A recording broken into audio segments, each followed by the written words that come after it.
you'd be standing there talking to somebody like this. Pretty soon the machine starts shutting down and so, why do you, Yeah. you know, you don't even realize you're screaming at each other. Fred coming, Walt, you think, or He said he was. check your, He can't door do is it. not locked in? No, I unlocked it. Okay. He said he was because he still doesn't have any way to do it.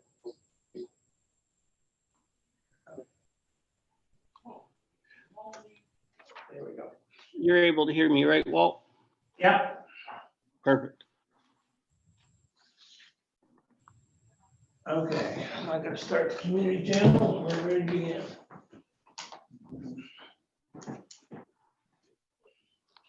There's that qualified voters one too. Oh, yeah, for ID or whatever it is. Yeah.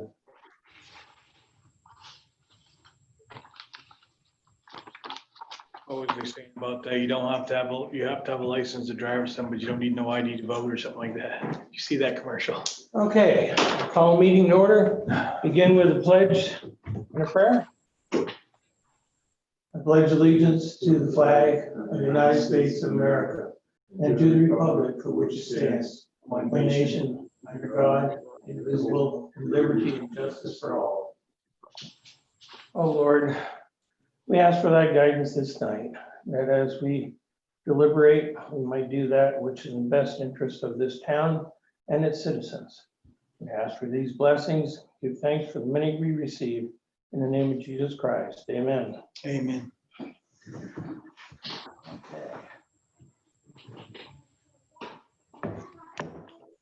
Can't see you do good, but maybe we can move around or. Move over here. Yep, you can go to that corner because we're not gonna have anybody sitting in that seat. Hear your thing back.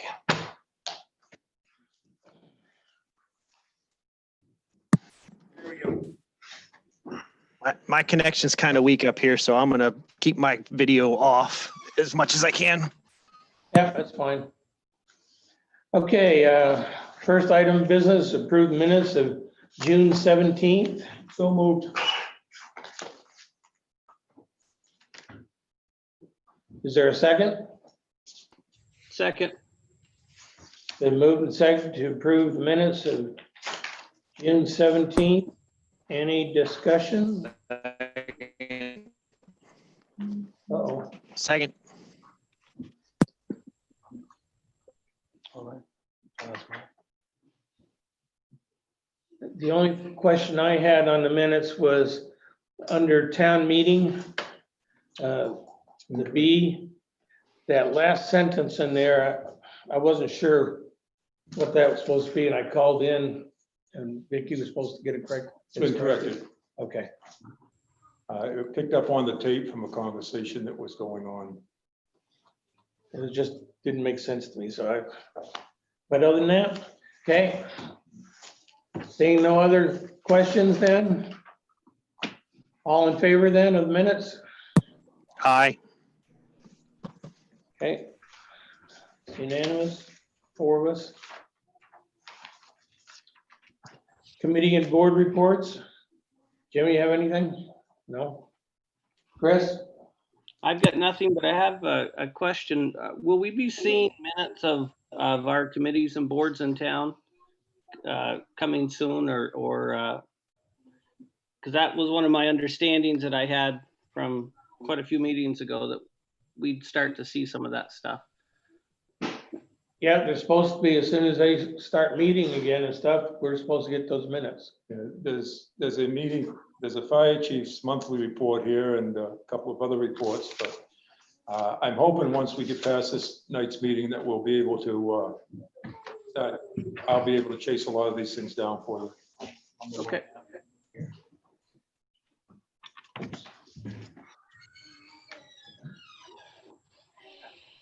So yes, we should be seeing those. Thank you. Fred, you have anything under committee and board reports? Nope. Pat, you have anything? Nope. Okay. We had a couple different meetings for NMDC. We had finally a get together with Heuristic Waste Solutions. So we had an actual meeting. We kept our distancing, had double the amount of tables spread out around the room so we could all meet, and Bud was there. So everybody got to meet him. Manager's report. And the need to expedite it, I'll just give you 3 quick updates that actually come under new business as much as they do. Kind of face towards Mike. I'm sorry. The election and town meeting update will be this evening. We're finally on the home stretch for accomplishing the state and town elections, which will take place on Tuesday, June 14th. It's been a long and grueling process through the executive orders for COVID-19 pandemic, but hopefully it will cross the finish line at the end of the day and move forward. We do have to sign off an amended fiscal year 20 certificate of assessment. There was an error in it that was picked up in regards to our betting charge. It's not a significant issue, but it requires it to be re-signed, and we'll have that to sign tonight. And it's tax acquired property we've got to address later on this evening. We've talked about it a number of times, but we're at the point now to take action, and I'll discuss that later. Okay. Public comment, I don't see anybody. Oh, Irma's on. Irma, you have any public comment?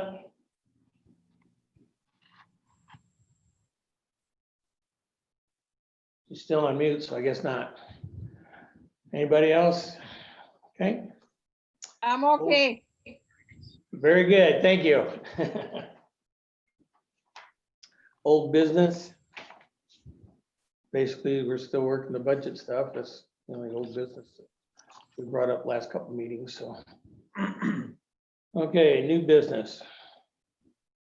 Fiscal year 2021 budget presentations. That's what you want? That's on there, yeah.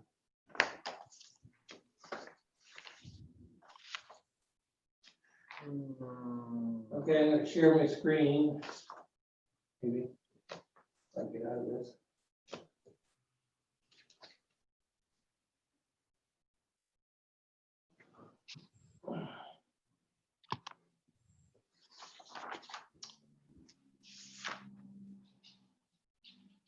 Oh goodness. Should be just one thing on the walls. Yeah, I already got it started.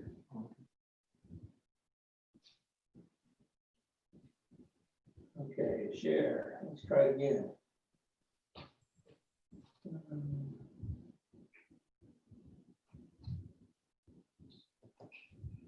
There we go. Yeah, you can expand that. I don't know how big they've got that there. You can expand it. I know. I did. How you want?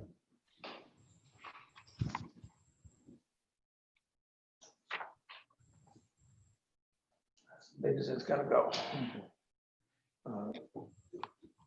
Basically, this is what I put together to recommend. I'll give you the advance.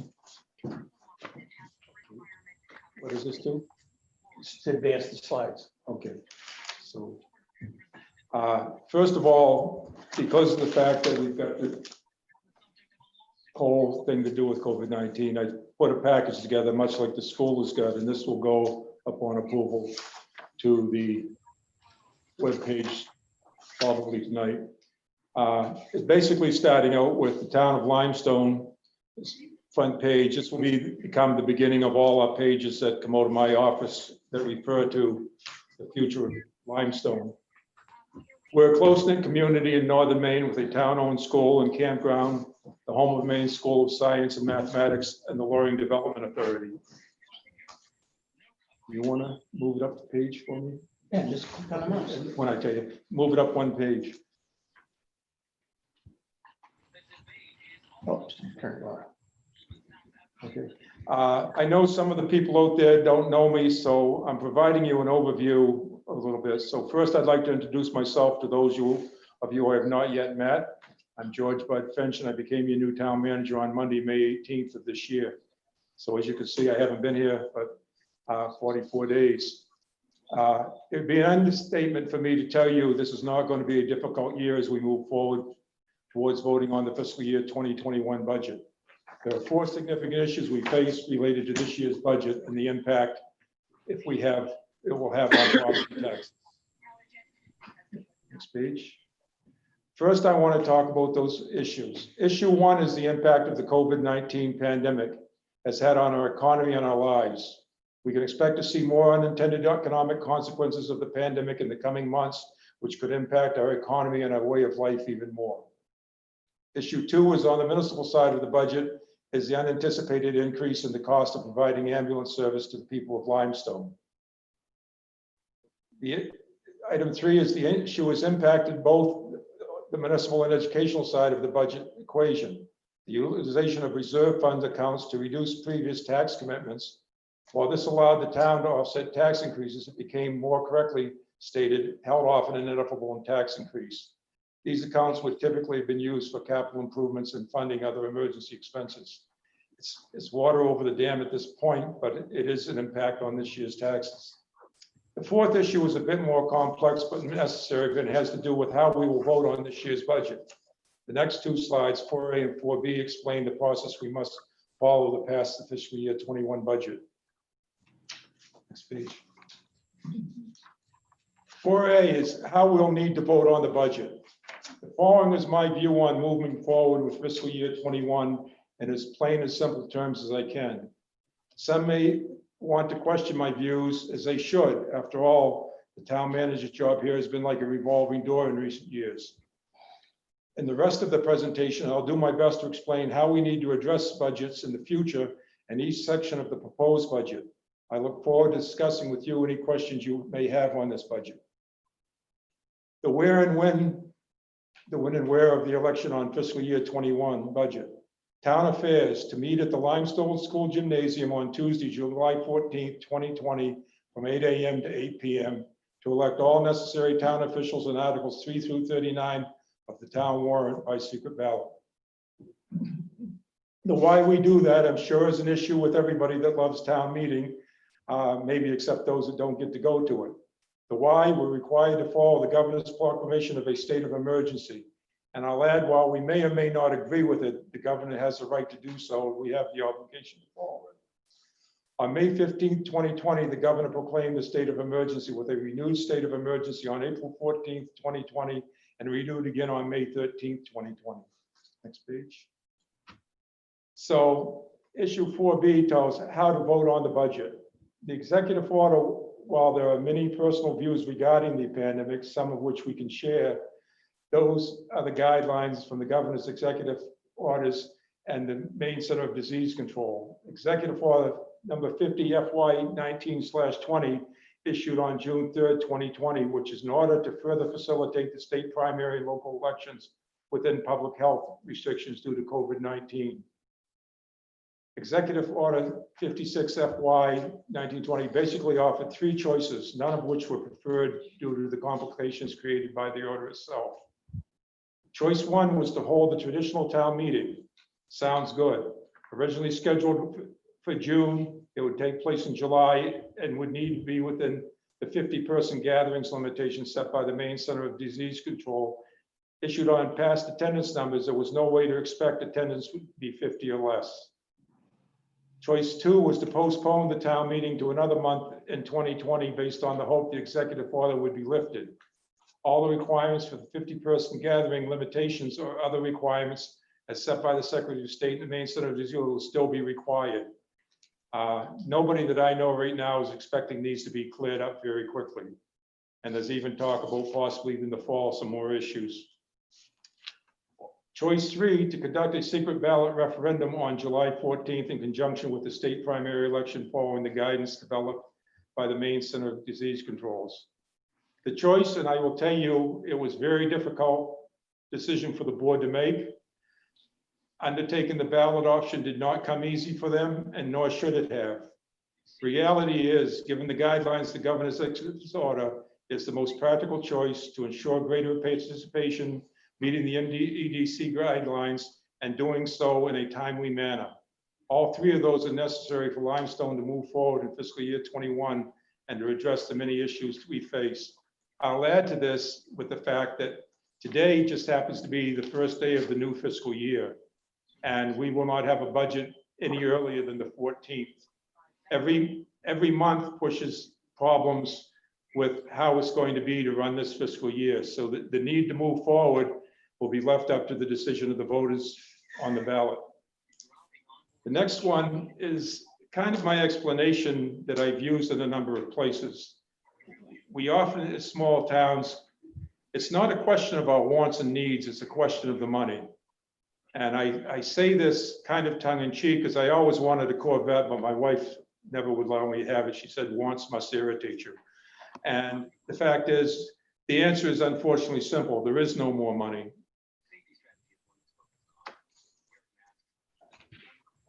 We have used funds from these fund balances, reserve fund balances have been used to impact the taxation in past years. And now the well is dry. So when you look at your big tax rate this year, your increased tax rate, you're looking at the fact that we've held the budget by using our reserve funds over the years. And now, instead of a slow rise, we're facing a large increase. Not all because of this, but because of many different reasons. Next page.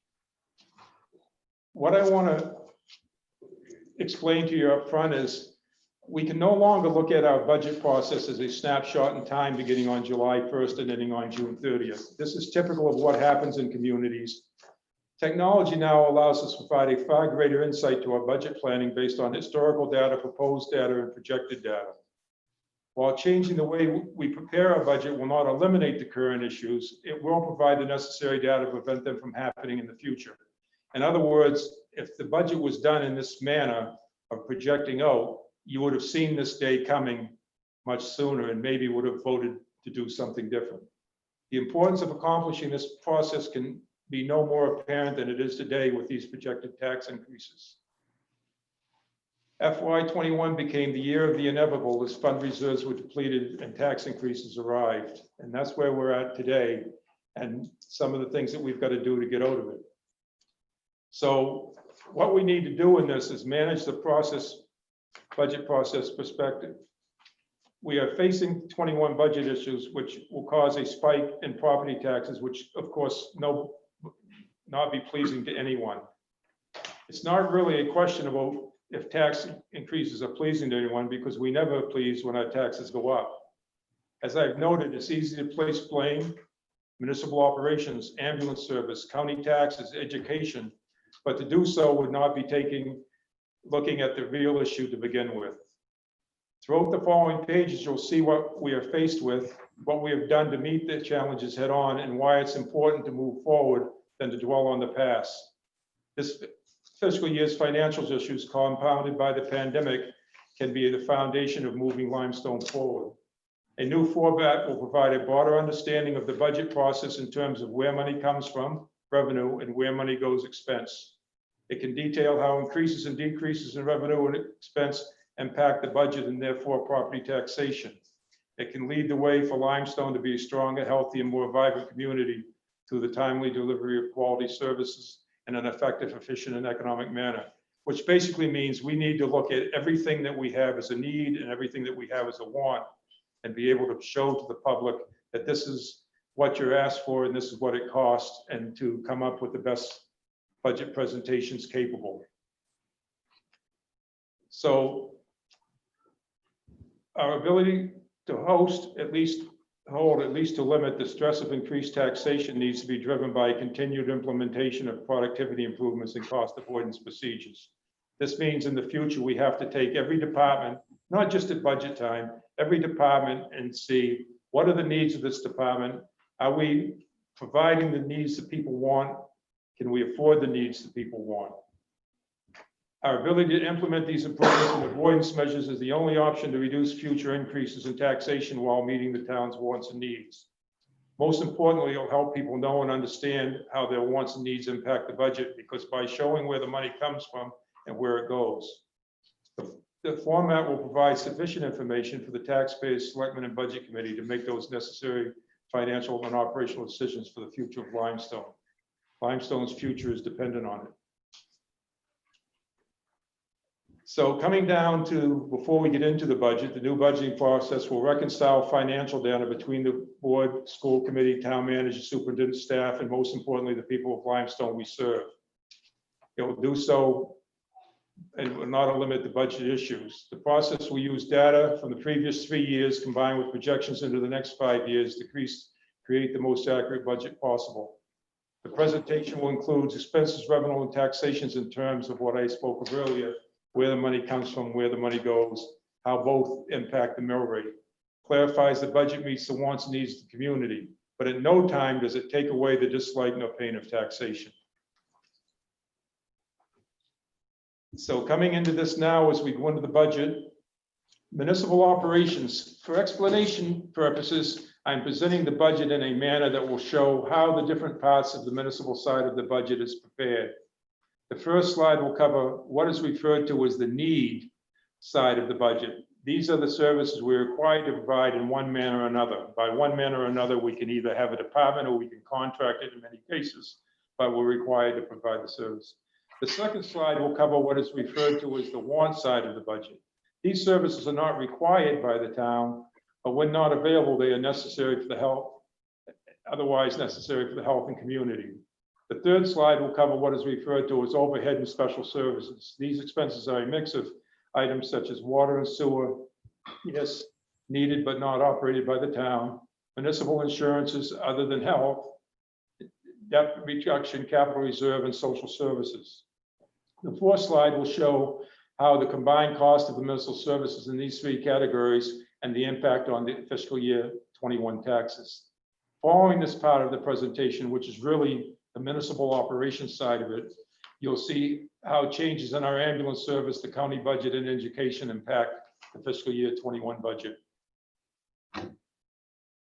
The first slide I'll tell you is municipal operations. Now on the warrant, these will be listed individually, but I grouped them here for the purpose of showing what we have done.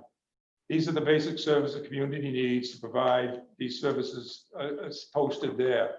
The budget for these departments is $1,222,711, up $26,929 or 2.25% over fiscal year 20.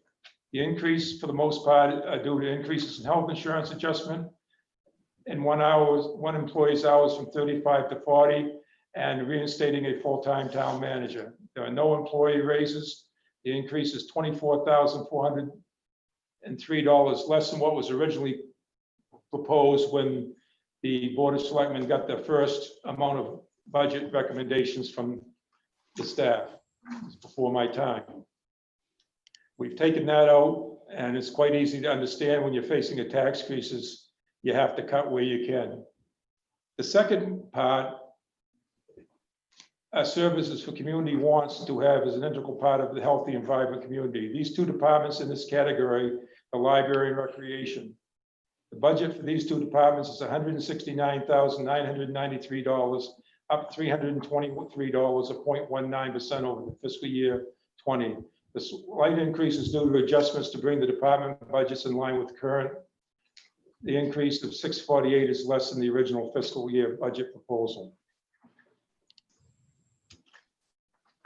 Municipal operations 3 is a mix of those services I spoke of earlier, which fall into categories some would call overhead and special services, debt retirement, economic and community development, insurances other than health, and so forth. You may see that some of these are repeated, but I try to keep them on the individual slides where people are looking, so you will see these in multiple places. The budget for these services is $329,347, a decrease of $29,412 or 8.2% versus fiscal year 20. The decrease is a reduction in reserve accounts needs, while the increases in insurance and funding for economic and community development. The final slide on this is what is important, is where I bring these together. The total of combined 1, 2, and 3 to see how these three levels of municipal operations combined impact your taxes. We need only to look at the bottom line and see that fiscal year 21 comes in at $1,722,000. 24,000, bad type number, 51, a decrease of $2,160 or minus 13% versus fiscal year 20. Yes, the municipal operations, despite what came out as an original increase in the budgets back in February, we've reduced it all back down so that the total budget that we're requesting for the municipal operations sides is actually down $2,160, which means we are not having any increases in services, no pay raises. This is the budget, bare bones that we can be, and it's basically $2,160 less for municipal services than last year. Now comes the one that's not in that budget.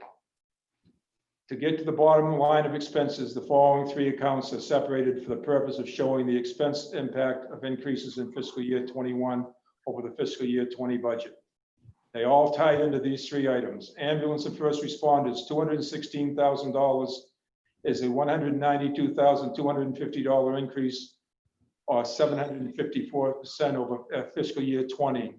This has been separated from other expenses as it was driven by the loss of our previous ambulance service, requiring us to find a solution to provide future service. The Law and Commerce Center will pay $101,800 towards the cost of the ambulance expense. So that's kind of a given. It's a need. We have to provide ambulance service from somewhere. There could be many questions of whether there are better options, but this is the option that was chosen a year ago, I believe, to go with the ambulance service. And right now, it's the only way we will have continued ambulance service. County tax went up to $95,515. It's an increase of $9,983 or 11.4 over fiscal year 20. I will add into that comes down to the fact that county is kind of a bill we get. Education is $937,540, an increase of $218,040 or 30.3% over fiscal year 20, giving our total expense for these three items at $937,540, or an increase of 200. That can't be right. Got an error in that. Got it in the wrong one. I'll correct it. Yeah. No, that's just for education. I'm sorry. I'll get that corrected before we put it up. So anyway, what that comes down to is when you tie them all together, which is where the real number comes in. Municipal Ops 1 is up $26,000. Municipal Ops 2 is down 323. Municipal Ops 3 is down $20,412. Ambulance and first response is up $191,250. County tax is up $9,083. And education is up $218,040, which brings you a total of $417,013, or 16.32%. Now, that doesn't take into consideration revenues that offset some of those. This is strictly the expense side of the budget.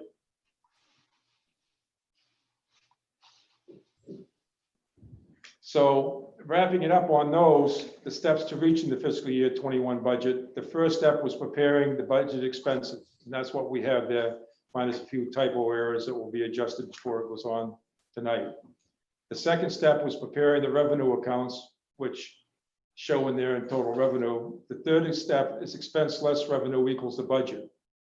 The final step, mill rate, comes with the filing of the main revenue service fiscal year 21 municipal tax assessment warrant. For those that don't follow it completely, expense less revenue equals budget. Budget divided by assessed valuation equals mill rate. Mill rate times your property's assessed value equals your tax bill. And a lot of people talk about the mill rate, but the mill rate changes with assessed values, and the town has not had a full assessment for a number of years. So right now, we're basically operating off the last. So coming down to it, comes down to the basic hard facts. The bottom line, next slide. The bottom line of what I call the cold hard facts. I talked about the budget, if less revenue equals budget and so forth, so I won't go over it again. The expenses, $2,972,756, up $417,013, or 16.3% over fiscal year 20. Revenue is $1,049,735, up $7,429, or 0.07 over fiscal year 20, making the tax commitment $1,915,591, up $409,584, or 27.2% over fiscal year 20. That's where we stand. And after that, it has to go into being calculated into the mill rate once the budget is passed one way or another. As the new kid on the block, as I mentioned earlier, I can share the frustrations. I've been in this business for a while. As some people know, I was a selectman for 6 years in the town of Wells. I served as a city manager for 15 years, and I served in another town as town manager for 8.5 years. Anytime the budget goes up, it's never happy if revenues don't go up with it. For all intents and purposes, this is basically a result of offsetting the budget by using monies from over the years from reserve accounts. Had the budget grown up slowly over the years, we probably would not have reached this height because other investments would have possibly even kept it lower. But this is where it stands right now. Nothing on the municipal side, really, you can go after that is anything besides the ambulance, because everything else is basic. The county tax is an invoice. The education budget, we're in the new fiscal year. School starts in 2 months.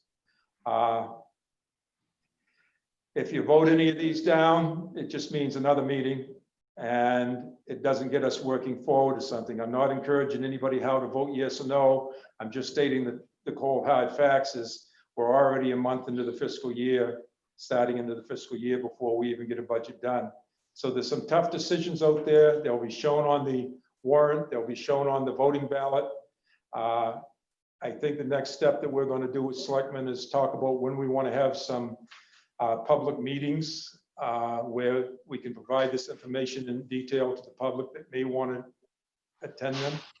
And I will leave it up to the board to take over from here, other than my few typo errors that are going to be corrected. Thank you. Okay. You guys have any questions? Anything here? Do we You're know good. what it's gonna be if this passes? If all this passes as it is presented, what will the mill go up? Does anybody figure that out? Well, other than you took it down last year, it'll take it up to 28. I think it's around 28.75.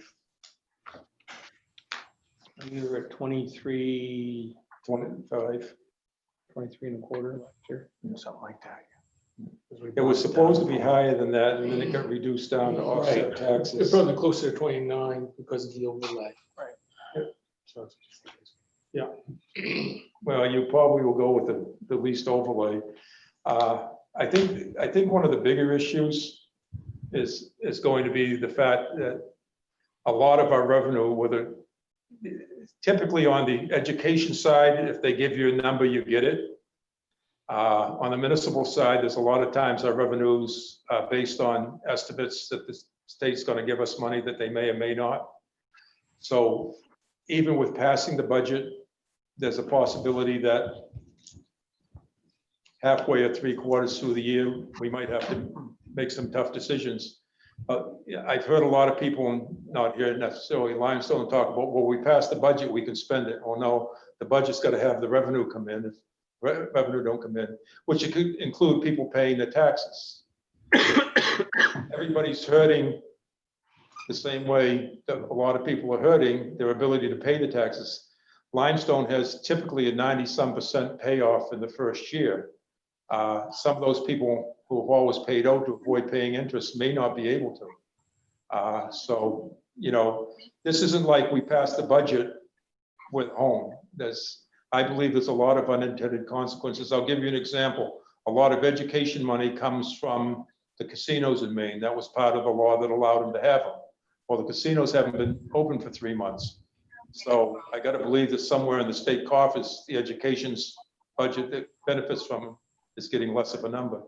So if the economy doesn't pick up, is revenue share going to go down? So there's a lot of items out there that I'm not sure everybody's right on top of. Right now, where we'd be talking on the mill rate would be depends on what you put on it for a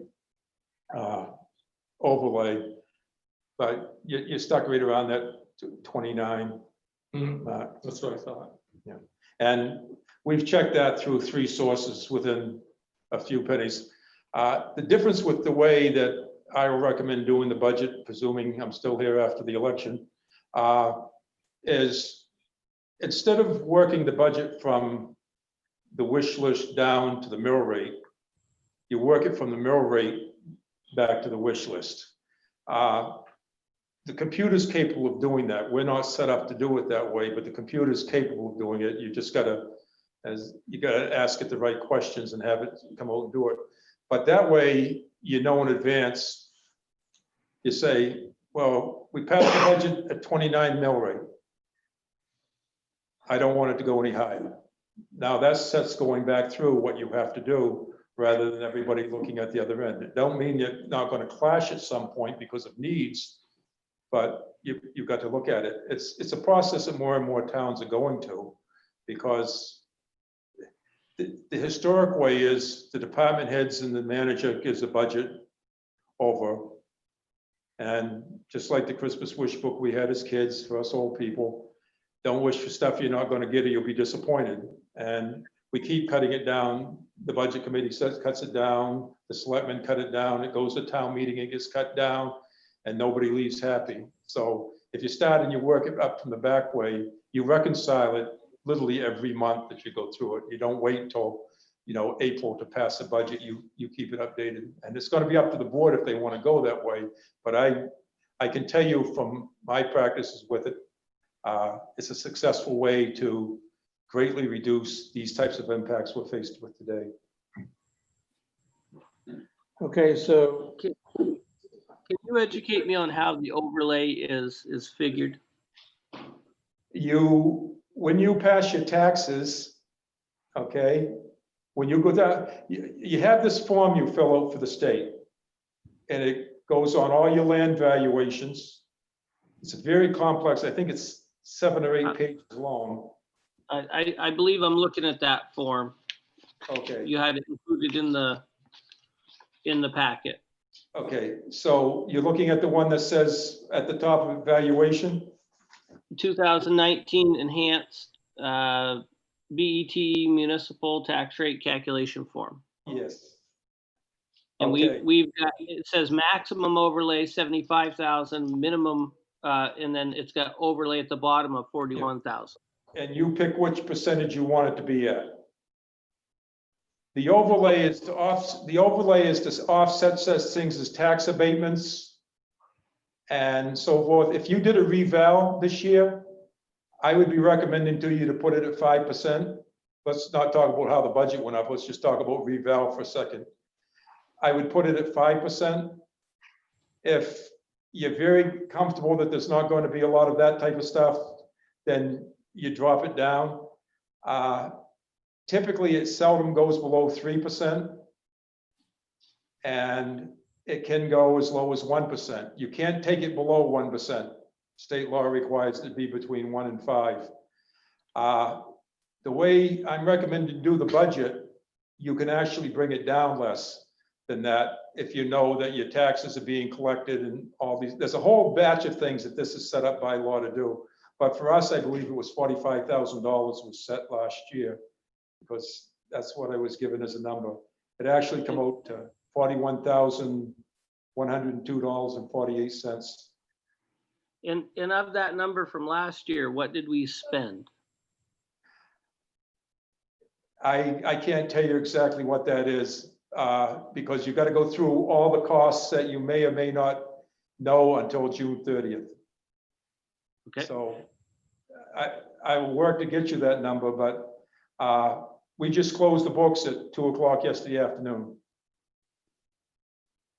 So overlay is different than carry forward or. definitely, yes. Yes. Yep. And the overlay is basically to cover you regardless of what may happen in between. It gives you that Yep. cushion, that's all it is. so within the budget that we have now, and I know you're closing the books, but do we anticipate that we're going to have some carry forward numbers from Yep. budgets that didn't get spent? I would like to say, yes, we have, and we're expecting some, and there is an article to address being able to carry that forward. And it's listed as a carry forward at the discretion of the board to do what's best. So you could do a variety of things with that amount.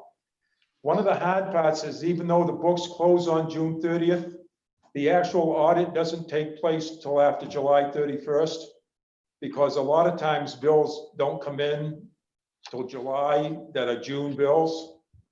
And then other bills get paid in June that should have been waiting to July. So the auditor uses the first month to make those adjustments. Now, there are budget items that are the same every month, like your school budgets and some of these types of things. So they allow that to take place. But the reason the auditors do this is so that no town can push stuff over to a budget so they look good by not overspending, or bring stuff in so that they can have more money in the next year's budget. So the whole audit process takes care of the month after and makes all the adjustments. And we do have some outstanding bills that have come in that probably should be June bills that we didn't get paid out yet. They're in a warrant to go out, but they'll show up in the June warrant in July. So right now, I see it under Article 31 where it talks about the overlay, allowing us to spend that. But I guess I didn't see the carry forward article. Yeah, it's there. It's, I'm sure it was on the website. Bear with me. This is a print error, he said. Article 20. Article 20.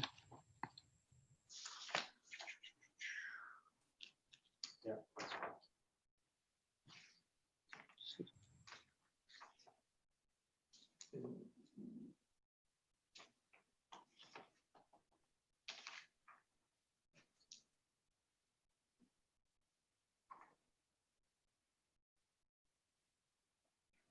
Okay, thank you.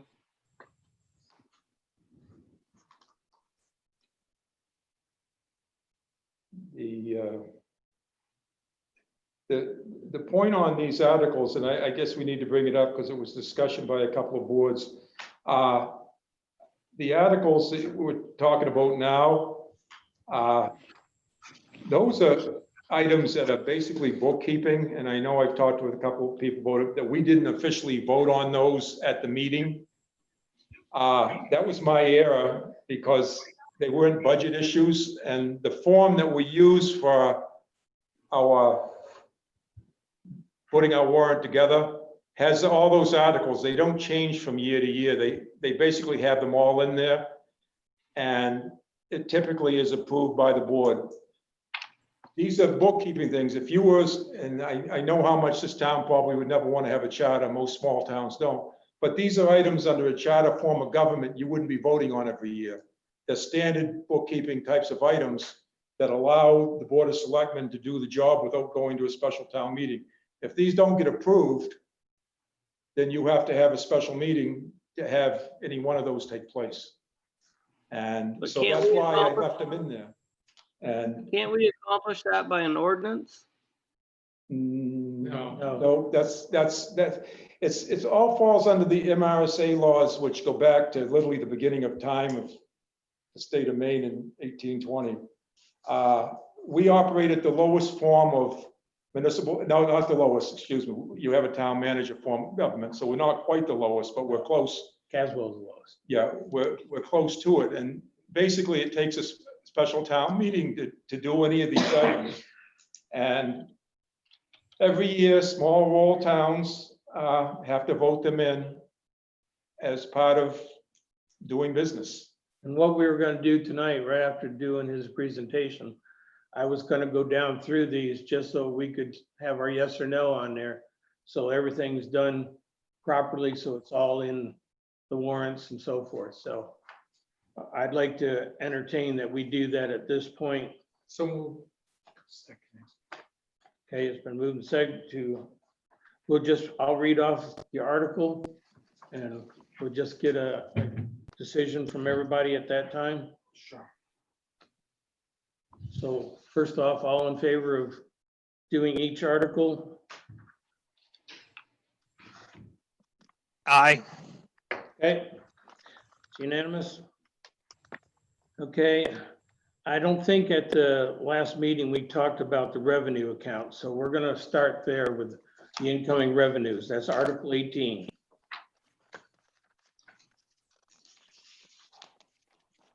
Shall the town vote to appropriate from revenue accounts $1,028,000, gee whiz. $1,028,164 to reduce the 2020-21 tax commitment. So moved. Second. It's been moved and second. Any discussion? Is the ambulance included within that revenue? Yes, Where? under administration.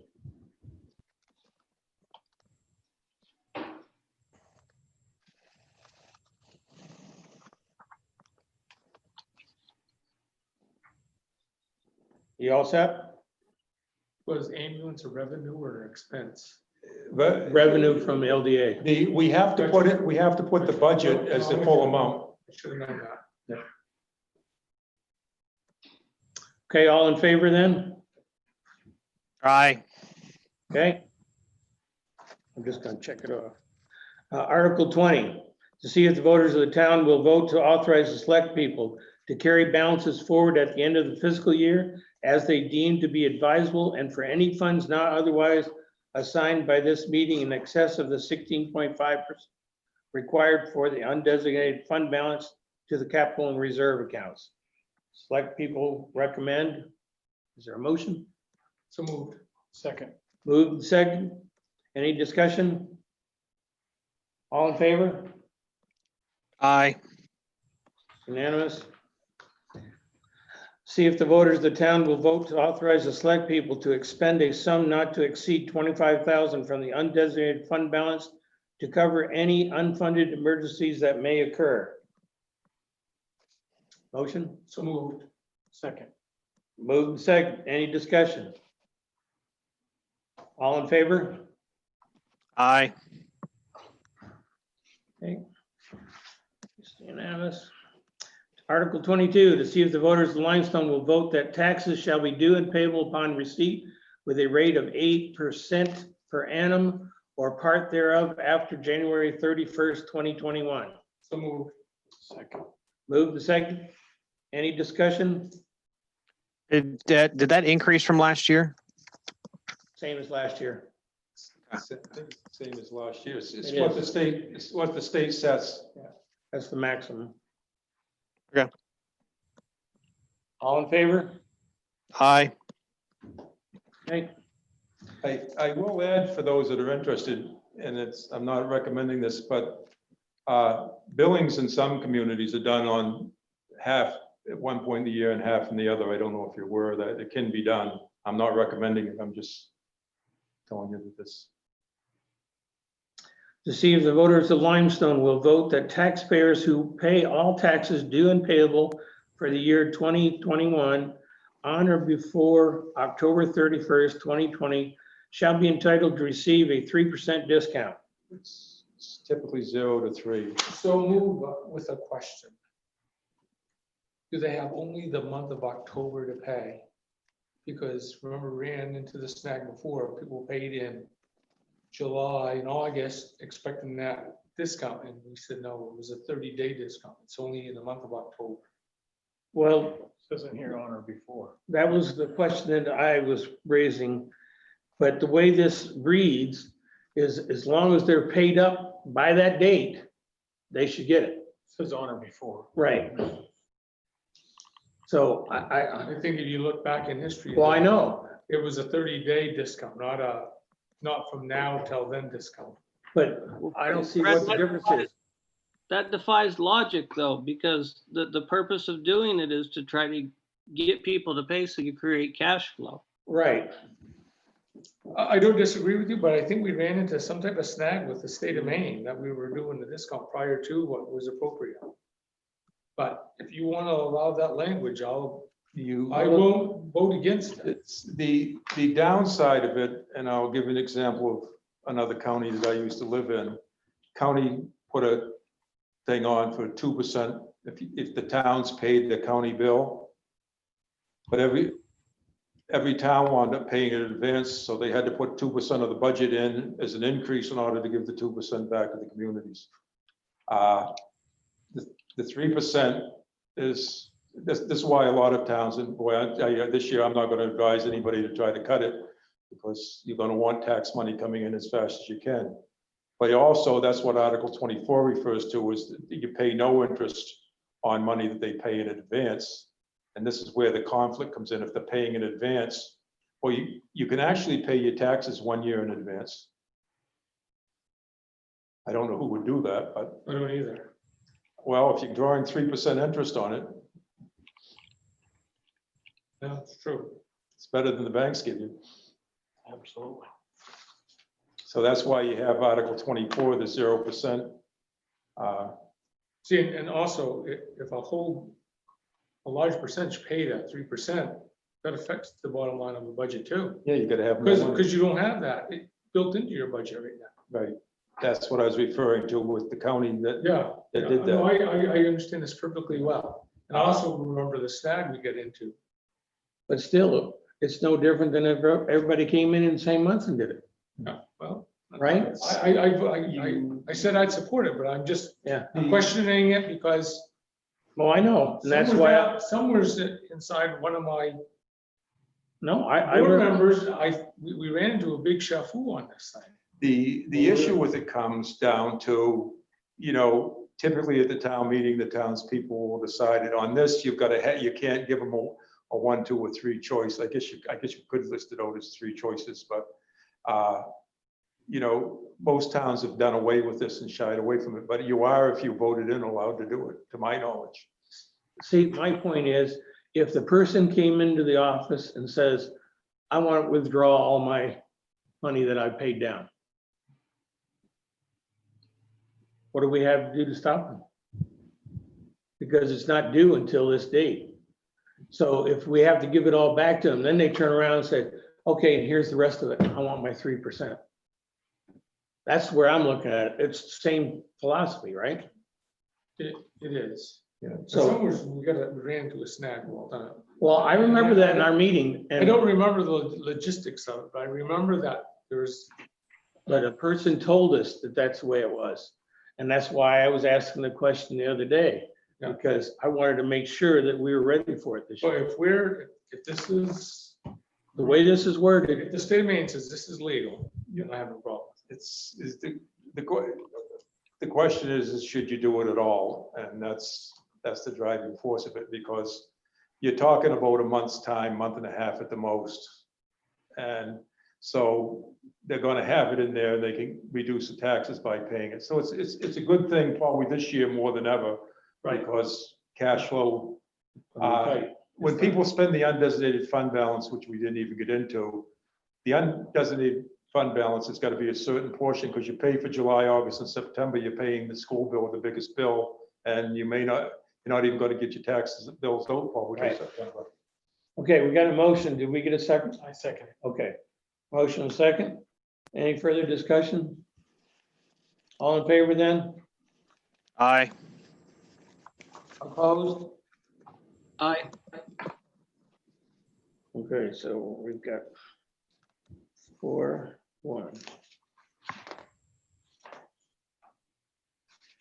Okay, Article 24, to see if the voters of Limestone will vote to set 0% to be paid by the town on abated taxes for the previous year, 2019, 2020, pursuant to 36 MRSA 506A.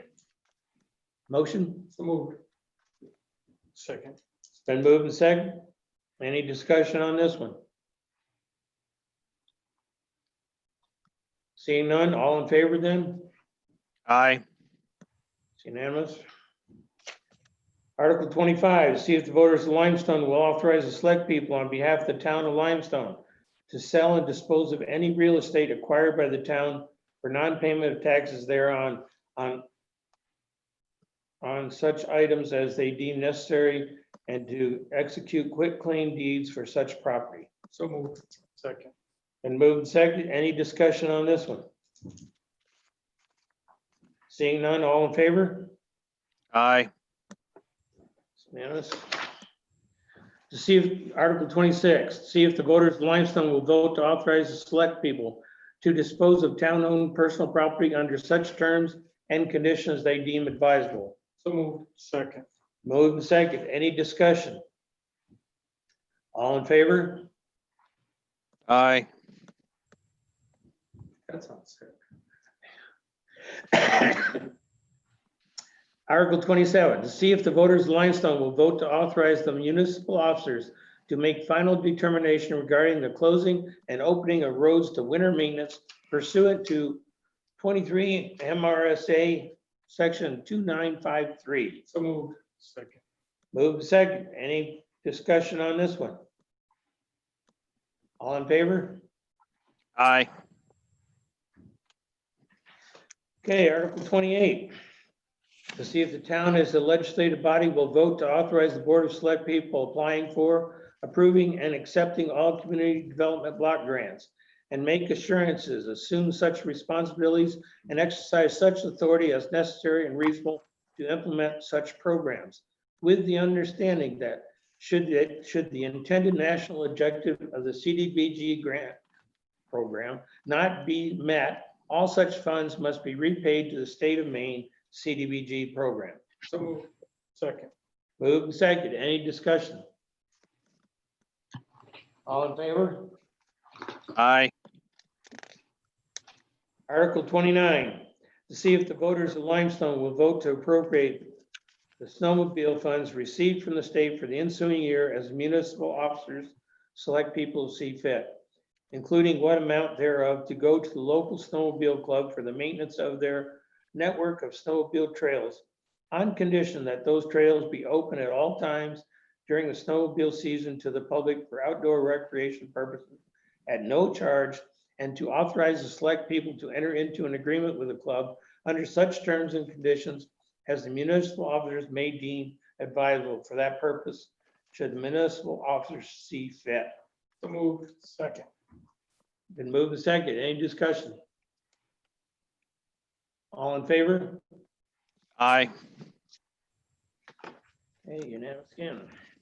Article 30, to see if the voters of Limestone will vote to authorize the tax collector or treasurer to accept payments of taxes not yet committed pursuant to 36 MRSA Section 506 at an interest rate of 0%. Is there a motion? So moved with a question. Second. It's been moved and second. Any discussion? If it's unpaid, don't we want a percentage tacked on to unpaid taxes? Well, I guess I'm confused by this article. Because if it's past January 31st, there's a percentage of tax on to tax.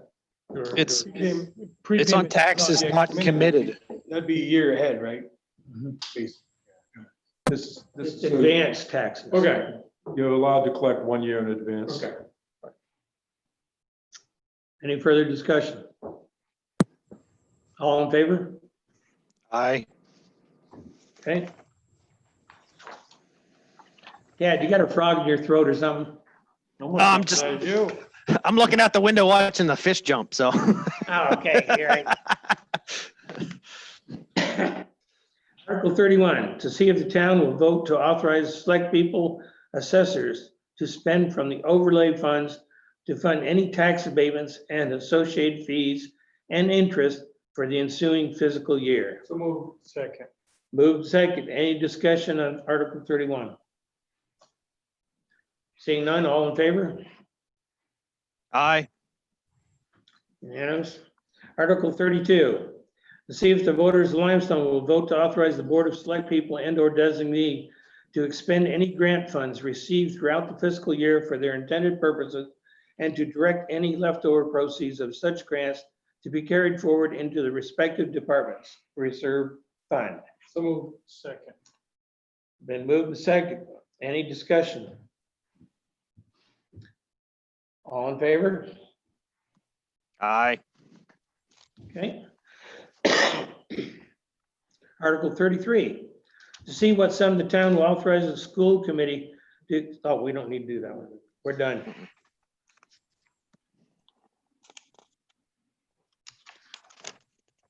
Yep, that's it.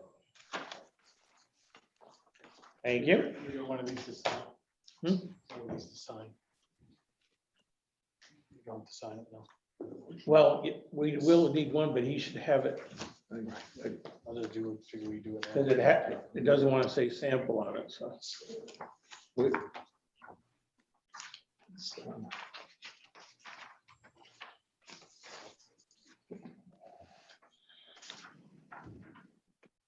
Okay. Next item then. Amended fiscal year 20 certificate of assessment. Even though the state helped put this together, we do not have an assessor agent per se or an assessor. So the actual part that we're talking about, the calculated mill rate last year, had a functional error in it that didn't get picked up till they audited it. It doesn't change the mill rate or anything, but it requires to go through a process of paperwork to be signed. And I've often said there must be an easier way to come to this number than go through all these pages. But there'll be a set of a document. What you need to do tonight is vote to assign it. And it really doesn't change a whole lot in here if you compare this with last year's. The mill rate still stays at 23.25, but it comes out of what's called the better business equipment tax issue on how they juggle that number. There was, I'm going to guess probably a typo error in it that they picked up. And so we have to make the adjustment in it. And How much is the adjustment? would ask. The Betty tax valuation was $380,000. Let's see, it's 2,746,000 from 3,380,000. But it doesn't, it's just in the way they juggle the numbers. It still leaves the mill rate at 23.25. So do we have to pay anything back? Is there a fine for such a thing? We haven't gotten the reimbursement yet. That's what it's been. We don't get the reimbursement on To it. get it fixed. I see. And Okay. so it comes out of the revenue account. It doesn't impact anything going forward other than we could be short a little bit of revenue there. And this whole complicated, I've never really understood the Betty package. That's why we have Tony Panett come in all the time to help with that. And like I said, What does the one do this year? They're doing it now. this is what we're waiting for, is these numbers after the meeting to Right. put this together. For this year? Right. As soon as the town meeting's done, then We go, and typically, one of the nice things about if you decide you want to look at doing our budgeting the reverse way is it finds all this stuff right up front. Wait to the last minute. And I don't feel too bad about this since the state helped put the form together and they missed it. So, yeah, Tony's really good at doing that. and you So know, what are you looking for, a motion to? motion so that you folks can sign this. It's a- So moved. because it's a commitment, they have to have all these Yep. pages signed. Okay, it's been moved second. Any more discussion on the certificate of assessment? All in favor then of signing it? Aye. I'll do it after. Okay. the meeting, Joe. Well, I'll never make it. back. Unanimous? I try. Okay, next item is tax acquired property. Quick question. Did we go, I don't see it, to the water company, because I know this has been a problem, and I do believe some of these have water. Jim has been notified on these. So before we make, to put them out, we should make sure that, to put them together for the water ranges. He has talked with, Jim came up the other day. Okay, so you're gonna readjust this number to whatever would be the minimum with the water tax that's included, if there is such a thing. Yes. Okay. Yes, this is simply set up for what these are right here. For to taxes, yeah. Get some directions. Okay, so the numbers are really not important right now. Just a Yeah. matter how you can dispose of them. We just have to decide what we're gonna do. When we get onto that, I'll talk about some issues on it. I'm just trying to get all the So signature places for this. would you make a motion now, or would you wait and see what it's gonna be with the water, if there's such a thing to dispose of as the highest bidder? We're not at that point yet. What he's gonna talk to us now is the procedure that we have to go through, Okay, the steps and so forth. And so we have to decide which way we're gonna go. There's, in your package, you're going to find a variety of information regarding the process. Along with that, covers that you're authorized to sell them for any price that you think you can. I have never put anything on lower than the amount of taxes owed. Because there are times where you don't, when you go the bid, you don't always get all your money for it and so forth. So when you go down through them and you look at them, this has got what's owed for here. Got to add, this is strictly hours right now. plus the water, okay. What would be put on this is any other bills that are leaned against this piece of property so that we get them all at once. Okay. Because technically, if we take and get this money, it's entitled to us. Their lien winds up being against nothing. So each piece of property has a different thing to do with it. They all have value, sometimes more than other pieces of property. So if you look at the first one, it's a piece of property over on 15 Montgomery Street, and a number of people want that part, everything from, it's got some real issues with it, to kids and vandalism and other type of stuff. And I was quite surprised because I expected to see it be a lot worse condition looking at it, but inside it's a mess. There are people who want to vote, put a bid in for this. A piece of property like this, I would put on it very similar. If you look at this and you say, and this is why I put the picture, these are pictures I took, so these are recent pictures. This first one, the piece of land is worth $8,500. So why wouldn't you want to at least get $8,500 for it? The building, it's definitely not from, I went with the code enforcement officer. It's definitely not a flip this building. We put locks on it. They've broken the locks off of it. It's a nuisance in the neighborhood. There is a person that wants to take it on and put a nice home there. So you have the ability of negotiating as long as it's not tied to anybody within here or setting rates up with people. I just need to have an idea of what you would like to do on a piece of property like this. And I can come back with some options because really we want to get acting on these very quickly. But I would look at this and say that easily you would put something on here that you want it cleaned off, you want the piece of property removed. And that you want that not to be part of your costs. And you want $8,000 or $10,000 for the property. If not, you're going to own the piece of property, you're going to have to clean it off yourself. Even if you sold it for the amount of money on the taxes, it's been pretty well trashed. And I can make arrangements for people to go see it if they want to. But from my perspective, having a nice new home put on there that would have a value to it would be more tax money. Yeah. And so piece of property like that, I look at that. The next piece of property on your list is on Pondview Road. And then the piece after that's on Pondview Road. Not a whole lot of value in that. The building's only valued at $21,000. But the house has been vacant for some time and it too has been kind of set through that example. So when you look at Are we mowing those properties? Are we taking care of them to that extent? what's that? Are we mowing those properties, taking care of them to that extent? Grass looks like it's been mowed. No, I don't. It's, I don't believe we've assigned that responsibility. yeah, it's a situation where this one and the house next to it, they're side by side. And when do we become responsible for public nuisance? Right now, nobody lives in either one of them. Do you offer it up to neighbors to expand the property? Do you tear them down and have somebody build a house there, sell just a piece of land and sell it for enough that somebody there? I don't think either one of these are flip that house that you see on TV where you buy it cheap and sell it for a lot of money. So for all intents and purposes, they're empty and they've been a nuisance to the neighborhood.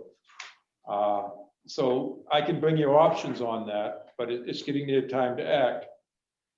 The next one on the list is being lived in. And they haven't paid the taxes for 3 years. We had to serve papers with an officer. They wouldn't accept the papers through the mail, the signed papers, but people are living in it. It's a pretty good house. It's valued at $53,000, but it's got an exemption for $20,000. So, you know, it's valued, the total package with the exemption, I'm not sure how it gets that big of an exemption, but I will, you know, I'm not familiar with how all of assessing's being done. But it's a livable house. We've got to either sell this out, evict the people, or add an insurance bill to protect us, because we will be officially become a landlord of the piece of property. Mhm. And that's why I'm not asking you to take final end of it tonight, because I really, Have you talked to the Martins yet? Hmm? Have you talked to the people yet? we had to send the papers over by the chief of police because they wouldn't accept them in the mail. Okay, They have, you know, the signed registered mails, they wouldn't accept them. And so, you know, you're looking at it, I really can't tell you much more about the piece of property. We've been tied up in doing the budget, but this has to be acted upon between now and the next meeting. Mhm. And, I mean, if you're ready to do things with them tonight, that's fine. Eviction's kind of a tough one. The selling point of selling for too much money is you're only selling a quick claim deed, which takes 10 years to become a warranty deed. All we're saying is the town has no interest in this, but the person buying it might find out that there's some long lost relative that has access to So it. in the eviction process, obviously you're gonna have to put insurance on the property because you must have to give them ample Mhm. time. 'Cause I've It's had a very- apartments like 90 days. Yes, right.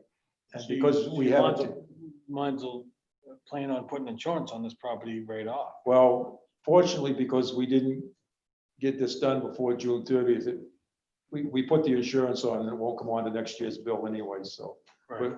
This one will fall under the umbrella for a while. And, but yes, we have to start the paperwork to do that. So is that what everybody agrees on? We should put insurance on this property since they. Well, there's a couple of them that we have to do it to. Right, but I mean, since the people are living in it, that we should try to insure them. I mean, Are they interested in paying their taxes? I'm waiting for the next meeting to get over to determine what next step you want me to do. And my end is to go up and tell them that, you know, these taxes are due, they're due now. And, you know, say, hey, this is it. And along with that is the rest of the legal costs and tie-up costs that go with it, because you're also going to want to add to the sale price of it, any legal costs, because you're going to want a lawyer to do this stuff. Yeah. And so forth. So it isn't just the tax. Some people say, well, why are you doing that? Because we're using townspeople money to pay for this. Hmm. The selling of the Well, property's got to get it's not people's money fair. back. Are they, I wonder if there's a mortgage attached to that you too? must send that out, right, when you do. the We thing, sent you're it supposed out to send and it to nobody's them. claimed it. Doesn't mean it's not existed, but everybody that's on the registration in the county seat has received letters. Okay. And this is a case where people say taxes are too high. How low, if you haven't paid your taxes in 3 years, how low would they have to be good enough? I mean, there's been no payments. And when you look at the amount due, 279, that is just interest. So that's one. The next piece of property is an interesting piece of property because we're getting requests on this all the time. It's up on Access Highway. There's a what looks to be a fairly new two-car garage in terms of comparing to the building. But the building itself has either got foundation or timber problems with it. And it's it's basically available to sell. It's a prime piece of property. The building itself is in rough shape. Like I say, It's a nice lot, though. It is. it's an excellent lot. Nice lot for a nice home. It's a couple acres, ain't it? I And, see that somewhere. and that's one where you can put out for some ideas of something to do with the property. You probably got, you know, where we get phone calls all the time from these places that you see advertising, buy tax quiet property. And what they do is every year they come around to all the towns to see if they can buy it for the amount of taxes. And from my perspective is, yes, if somebody was going to locate a business on there, that would be more of an interest to sell it then. And you can put details, as long as it's equal for everybody bidding on it, you can put whatever you want in the details. It's going to be equal. So that one I think is a good one that's certainly worth, I mean, even if you want the quick way out, you want to double what's owed on it. Because that still wouldn't be a lot of money. What's the acreage? Hmm? Is there a couple acres there? That'd be a good selling point to know how much land's with it. It doesn't say. It's Not that I want to. probably on the other side of the card. I'll get that information for you, Thank you. because we'd have to put that together to put it out for advertisements. And I'd like to, under the presumptions that you want to move on this. Yeah. This is Oh, we where, have to. Yeah, move on that one. this is where I'd step. The next one, people are living in, they haven't paid the taxes. This one, way back when, we invited these individuals November, in. December. Yes, right? and they started we put paying them this, on a payment plan. and then they didn't pay for it. They got 1 year taken care of, and then they stopped paying for it. I wonder if that would be a discussion before we did anything, saying, look, what's up? Well, here's what was done at another community that I was involved in that had 48 pieces of property that had to get off the tax list. You set up a contract, you set up monthly payments. Any monthly payments is missed, null and voids the contract, and they're gone. Yeah. If they get all the months paid, but the last month, they don't get any money back and the property's still gone. Yeah, that's the way it should work. Wow, yeah. But now, if you get down to the last month, you might give them a month to do it, but what happens is people start typically, when we talked earlier about paying a year in advance, have a person that had some limited capabilities that he paid a year in advance so that he wouldn't get into that. And as soon as that year in advance was used up, he started falling behind again, because sometimes if you had like the Christmas club thing where every Yeah. month you come in and made a payment, Yeah. people are very good at making the monthly bill. But when you look at a tax bill once a year, that's why some towns have gone to twice a year, half and half. You have these different things that come into it. But this one is definitely a good piece of property worth far more than what's owed in taxes. And if you're willing, they've been sent the letter, they haven't come in. If you're willing, I can go up, and if they're willing to cover everything. But I would say you got to cut the time limit down significantly with the fact of. they've Well, I gotta think pay. they've already sent it out, and everybody else is on here had their chance, and they've never responded, or even when we asked for a meeting for them to come in this winter. So I think they've had ample time to. Then we put a price on it, and if they want to bid for it, they can. That's right. I mean, fair, everybody else came in and did it, and I paid mine, everybody, so I just don't see where you can keep extending it forever.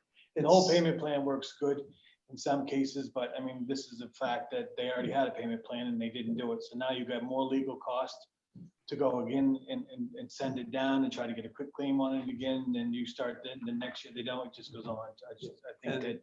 And that's part of where the issue of, when I talk about having payment plans, there were so many towns that people were 4, 5, and 6 years overdue. Well, the towns let them get that far. You're kind of obligated to set up something to get them caught back up. We need the revenue.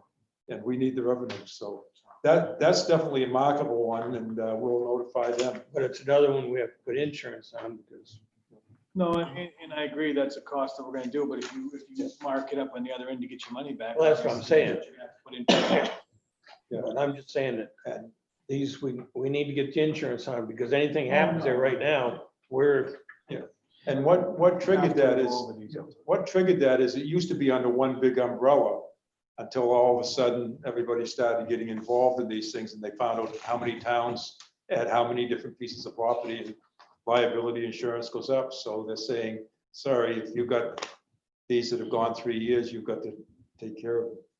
The next piece of property is down on the corner of Main Street and Bog Road. I'm still learning my roads here. No, this one was on. This one is, I hate to say this, Last one but was on the. corner. This is on. the should have been bottom. taken, This You're one, on the wrong page. yeah. Flip it again. No, you We got, just you did got this. two together. Yeah. You got this one here, we're on now, on the bog road. this one, yeah, we talked about this one, yeah. Right. This one too. But it's not on the corner. Oh, I'm It's sorry. on the bog. I'm sorry. You're all right. The next one's on the corner of Main and Bog. No, this one, No, we- it's we're talking before. this individual. We're too. back. Yes, we have it last year. I'm gonna come up with a price number to put on this. Yep. For putting it out to bid. And We can vote on if you want to authorize me to put some stuff together and give me direction to do that, I'll put them together. And we start the process earlier, and we can wait to the next meeting. So with some of these properties, the amount due, in particular the occupied properties, the amount of taxes due, you could exceed the value of the taxes alone in an eviction cost, which I don't even know that you can evict anybody currently because of COVID. Yeah, probably with due to COVID, you probably No, can't. it wouldn't be that much. I evicted it, it wouldn't be But $3,000. I'm going to give you a set of information from another community that just did a whole policy for dealing with properties because they have a very similar problem. And I don't know if I haven't found where you have a policy yet that's written. And this policy is very cut and clear. So in the future, what I try to tell people is don't ever go past your second year due. Because on the third year, once these are all cleared, there will be no alternatives. So, at least keep your third year paid. And we even send warnings sometimes to people that, hey, you're running out of time. So since these ones are the three that are, There's need to take two pieces. grade off, correct? These three that are occupied, I think that we should This take, one here is occupied. we should take some sort of tonight direction of what we're gonna do. If we're gonna start eviction process, the town attorney can send a letter, which would be inexpensive and maybe, maybe they'll just leave on good terms and miracles Oh, happen. we've seen that before. Yeah, miracles happen. And I've never been that lucky with my apartments, but And hey, I haven't, town hasn't been that lucky. We've fought over and over and had people not even willing to observe the eviction notice. Even with the sheriff showing up, they still wouldn't. it's tough. But I think we should have some sort of motion tonight to start the eviction process. Yep. Because you're gonna have to insure it anyway, but how long do you really want to take liability for fire or anything else on our? It's a whole new ballgame out there for us and So I'll make the motion for the ones that are occupied to start the eviction process tomorrow with the town attorney. Is there a second?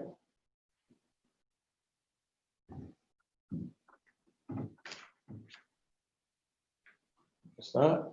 I'm not gonna say it, Jim, because I really think that, I don't think we're in the position of evicting. The town doesn't, we're not landlords, we don't want to take property away. If it's your property, I think you want at least a But I think you- conversation with the town manager, and I don't think any of these people. But they've had 3 years, Fred. Yeah. If it was like yesterday, then okay, but you've had 3 years. If you don't pay something in 3 years, you don't have no intention to pay it. You can't do the payment deal because it's not beneficial to me and you. You pay your taxes on time. So now our mill goes up because we got tax money out that people are not gonna pay or don't intend to. I mean, you gotta look at all the people around town that do pay their taxes on time. That's what I'm looking at. Is it sad? Absolutely. I don't want any. Plus, we can't take any further action on them as long as there's people in there. You can't, and then now you've got insurance, so if something should. Can't God sell 'em, we forbid, can't do somebody anything. gets hurt, then it's gonna come back on the town because you truly own the property right now. Well, are you talking about doing the eviction notice procedure, or are you talking about putting insurance on it. The No, property. I'm talking about, I'm sure when you go ask about insurance, the insurance company's gonna say you have to start the eviction, because you're not in the real estate business. You're not gonna allow it to Right, we're start not. rental. So if you don't do the eviction, I don't believe they're gonna let you put insurance on. The eviction process takes a period of time. It And does. that's why I'm saying is, I've had people 6 months in the apartment before I could get them out. and I'm There's sure, nothing you can do about it. You just have to keep going by every day and grinning, because there's nothing you can do, because the judge will tell you when it's ready to do it. Yep, and the judge will actually say when the date's gonna be that they have to be out of there, which then you can show up with law enforcement and so forth, but you can't do anything in between. I agree with you that it's absolutely bad, but I mean, the liability for the town and the taxpayers that pay their taxes on time, I don't know how you cannot take action on it, that's all. I don't want anybody's property. I'm a big-hearted person. I don't want to, I don't like to see anybody go without. and I think the notices were sent out originally in like Oh, February. quite some time ago. Harsh. And all three of these people, Fred, we've seen that we had invited, remember, none of them ever come up to even try to take. Well, two of them did. They started and then they fell back. Right. So I don't know, whatever you guys. One of want. them, I don't think we've ever met. Well, I've made the motion. I'm gonna second your motion. I have that right, so I'm gonna do that just so we can have the discussion and see what everybody wants to do. I really think we need to do some kind of action though. And if we start the eviction notice and they come in and want to pay everything, great, we're done. We'll work that It's out. simple, They can bring that to us and we can make that decision, right? which I'm sure if they showed up with what they owed, we'd all agree that, yes, you know, Yeah, you you're don't all want that set. property, absolutely. But something has to be done. And You just can't let it go forever, because like I said, if something should, God forbid, happen tomorrow and somebody should get hurt bad, I mean, it comes back on the town. So that's not fair to our citizens to, It's the toughest thing, and oh, it's I've had absolutely to terrible. face, and being in the management side is the toughest thing I've had to face when they started saying towns have to clamp down on this. Yeah. I think, Chris, you have anything? Well, the reality is we can look at what happened out on the Cody Road with the property that we took for $200 that cost us over $3,000 in rent alone. So as we do this process, I think we need to contact Rick Solomon and make sure that we're making the best decisions going forward. And at the end of the day, if we can get them to pay that bill, that's the best decision, because it's going to be the cheapest in the long run. So if you inflate it, Chris, obviously you're gonna get your money back for that, so that's not a concern, is about the eviction. But I think starting the process of eviction brings it to real light that, I'm not saying we're gonna take the property, you know how it is, because I mean, you've had this discussion in my apartments, it takes forever, but I think it brings into true light that you're serious, that you're gonna do something about it. And if, like I said, if they come tomorrow with the money, then I don't know, I can't speak for everybody, but I would be fine to take their tax money and let them out. We don't want the property. But if you don't take an action and you just sit back, you're not setting a good example for anybody in the community to set forth and do what's right and pay taxes on time, I guess is what I'm saying. And I don't disagree with that, but you can't make, look at Virginia Place where we took that for taxes, and now we've got a liability out there. But you have to set an example. You can't allow like the personal property tax that has gone for years and people just decide they don't want to. I mean, that's the way it is, the one over by the bunker in there. So we own that? Yeah, we own that. We've been trying to sell it, remember? Which one's that? Joe was gonna come talk to us about buying it. Yeah, It wasn't a good. it's where we set the price on and stuff, yeah, Yeah, it wasn't a good deal. but it needs a lot of work, so. I was part of that. There is a difference between the one on Cody Road and here, because on Cody Road, it was the structure, not the land, so it kind of separated us. It really gave us no options there, whereas this, the land and everything is considered in there. So when we say the eviction, we have total control there. I'm okay starting the process, but with the direction of the town manager to try to work with these people to collect the taxes, and maybe to the extent that he's got to explain to them the situation they're in, because maybe they don't comprehend the situation they're in. Well, what I would be recommending is that we take the third year, and in case of one property, the fourth year's worth of taxes, and make that an amount of money, plus the water bills, plus our expenses going forward, the covering of everything else.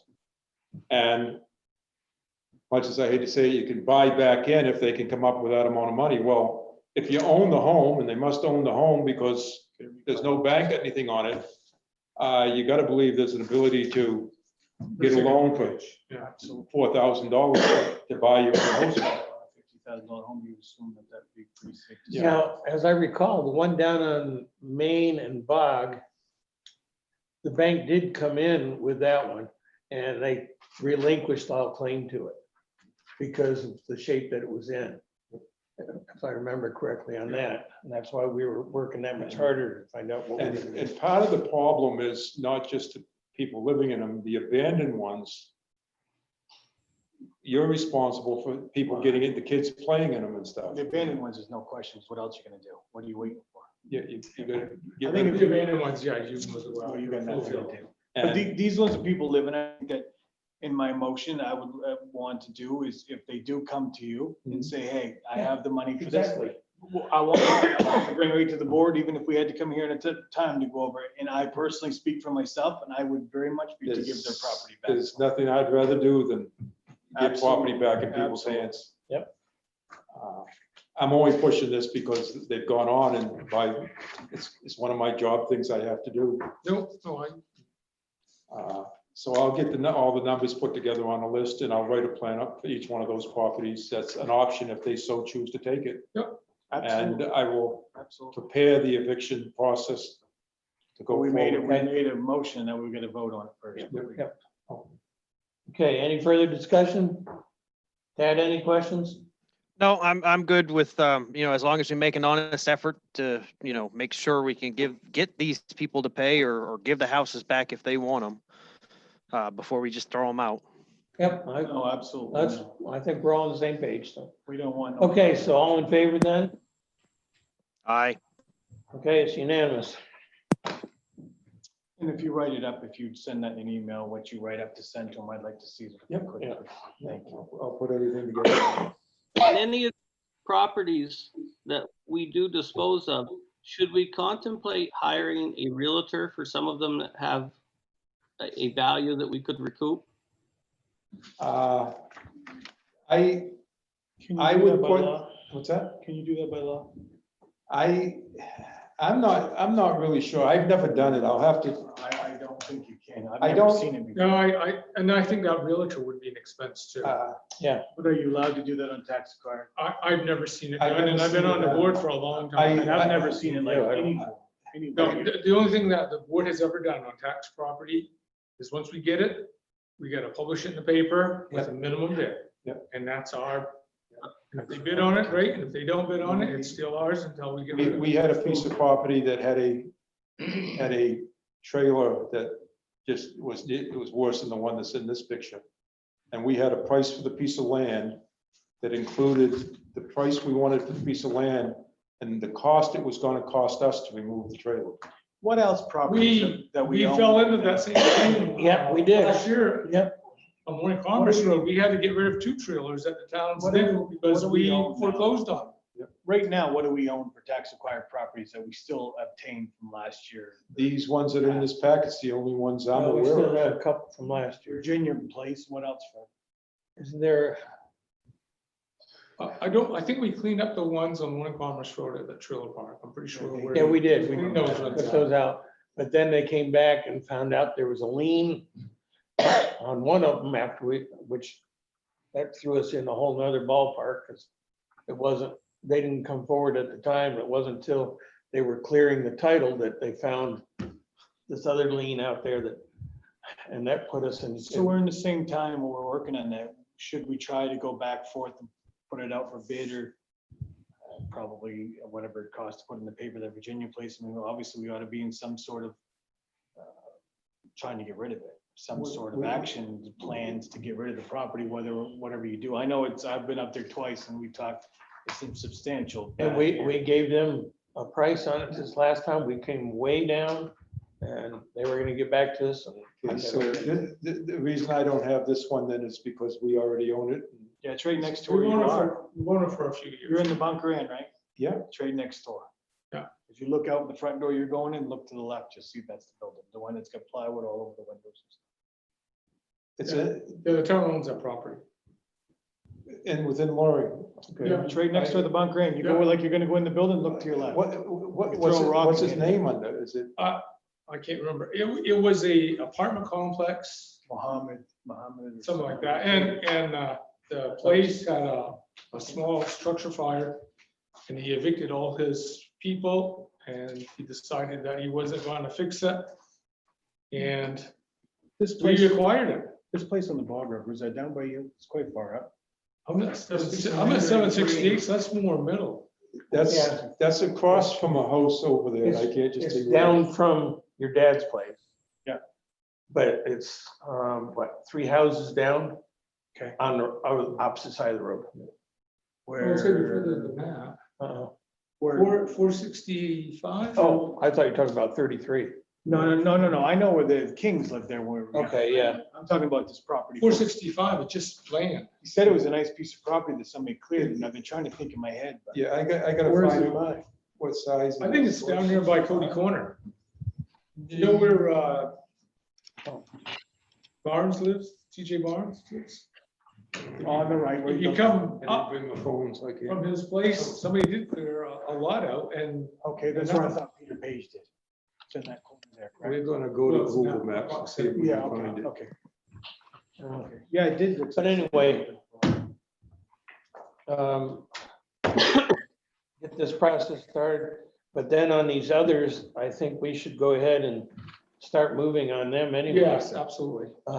Yeah, I'm all for it. Anything as that's long as you vacant. get the- And I don't know if that matter. about the- I would like to make a suggestion that we at least get 5,000 as a starting bid on them. I mean, because, On the abandoned ones? yeah, Everything, okay. because that covers all the taxes, it'll cover some water and some of the other stuff that might be thrown in.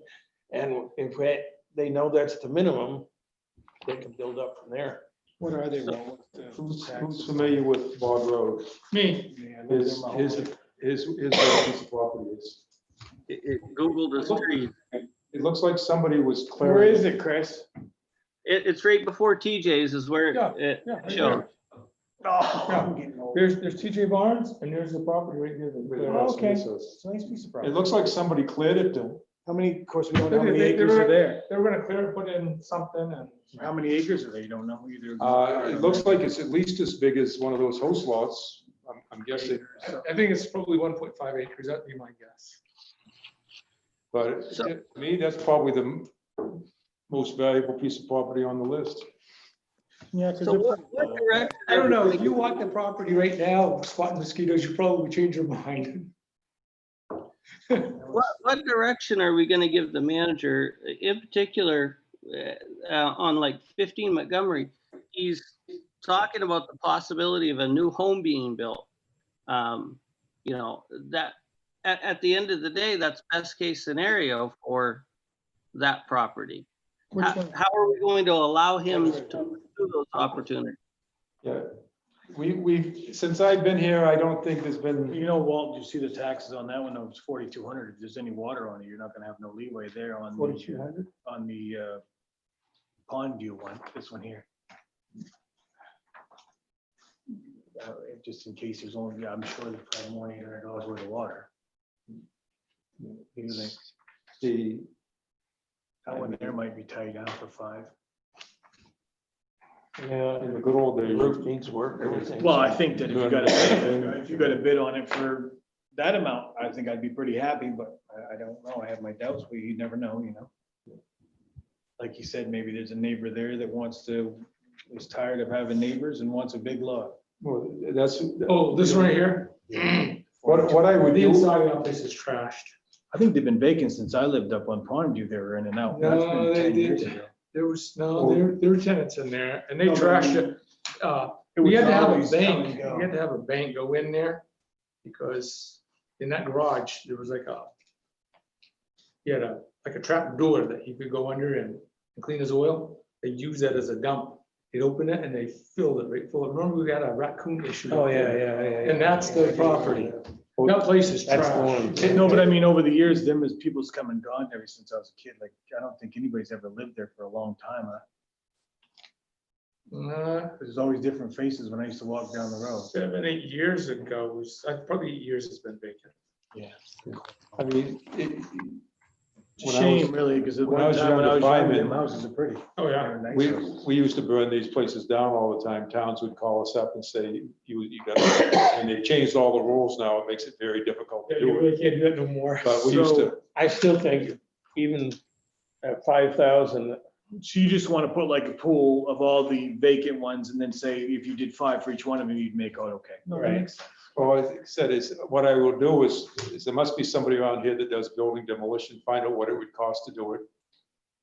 Well, somewhere's in the records, find out what it cost us to tear down Pete's place. I was gonna say. And I'm you're gonna go gonna there. find out that it was quite an expense to the Yeah, it town. was. See, if you haul it to the thing right now, because I was looking at the building next to it, it's Yeah. $86 a ton. But You you just could- raised it too. But Or down. For tipping This fees. house- if you, What's that, Chris? It should be $4,000 in tipping fees at the landfill on a building that size. At $86 a ton, or Walt said it went up. Is that what you're figuring on, Chris? I'd estimate it around 4,000.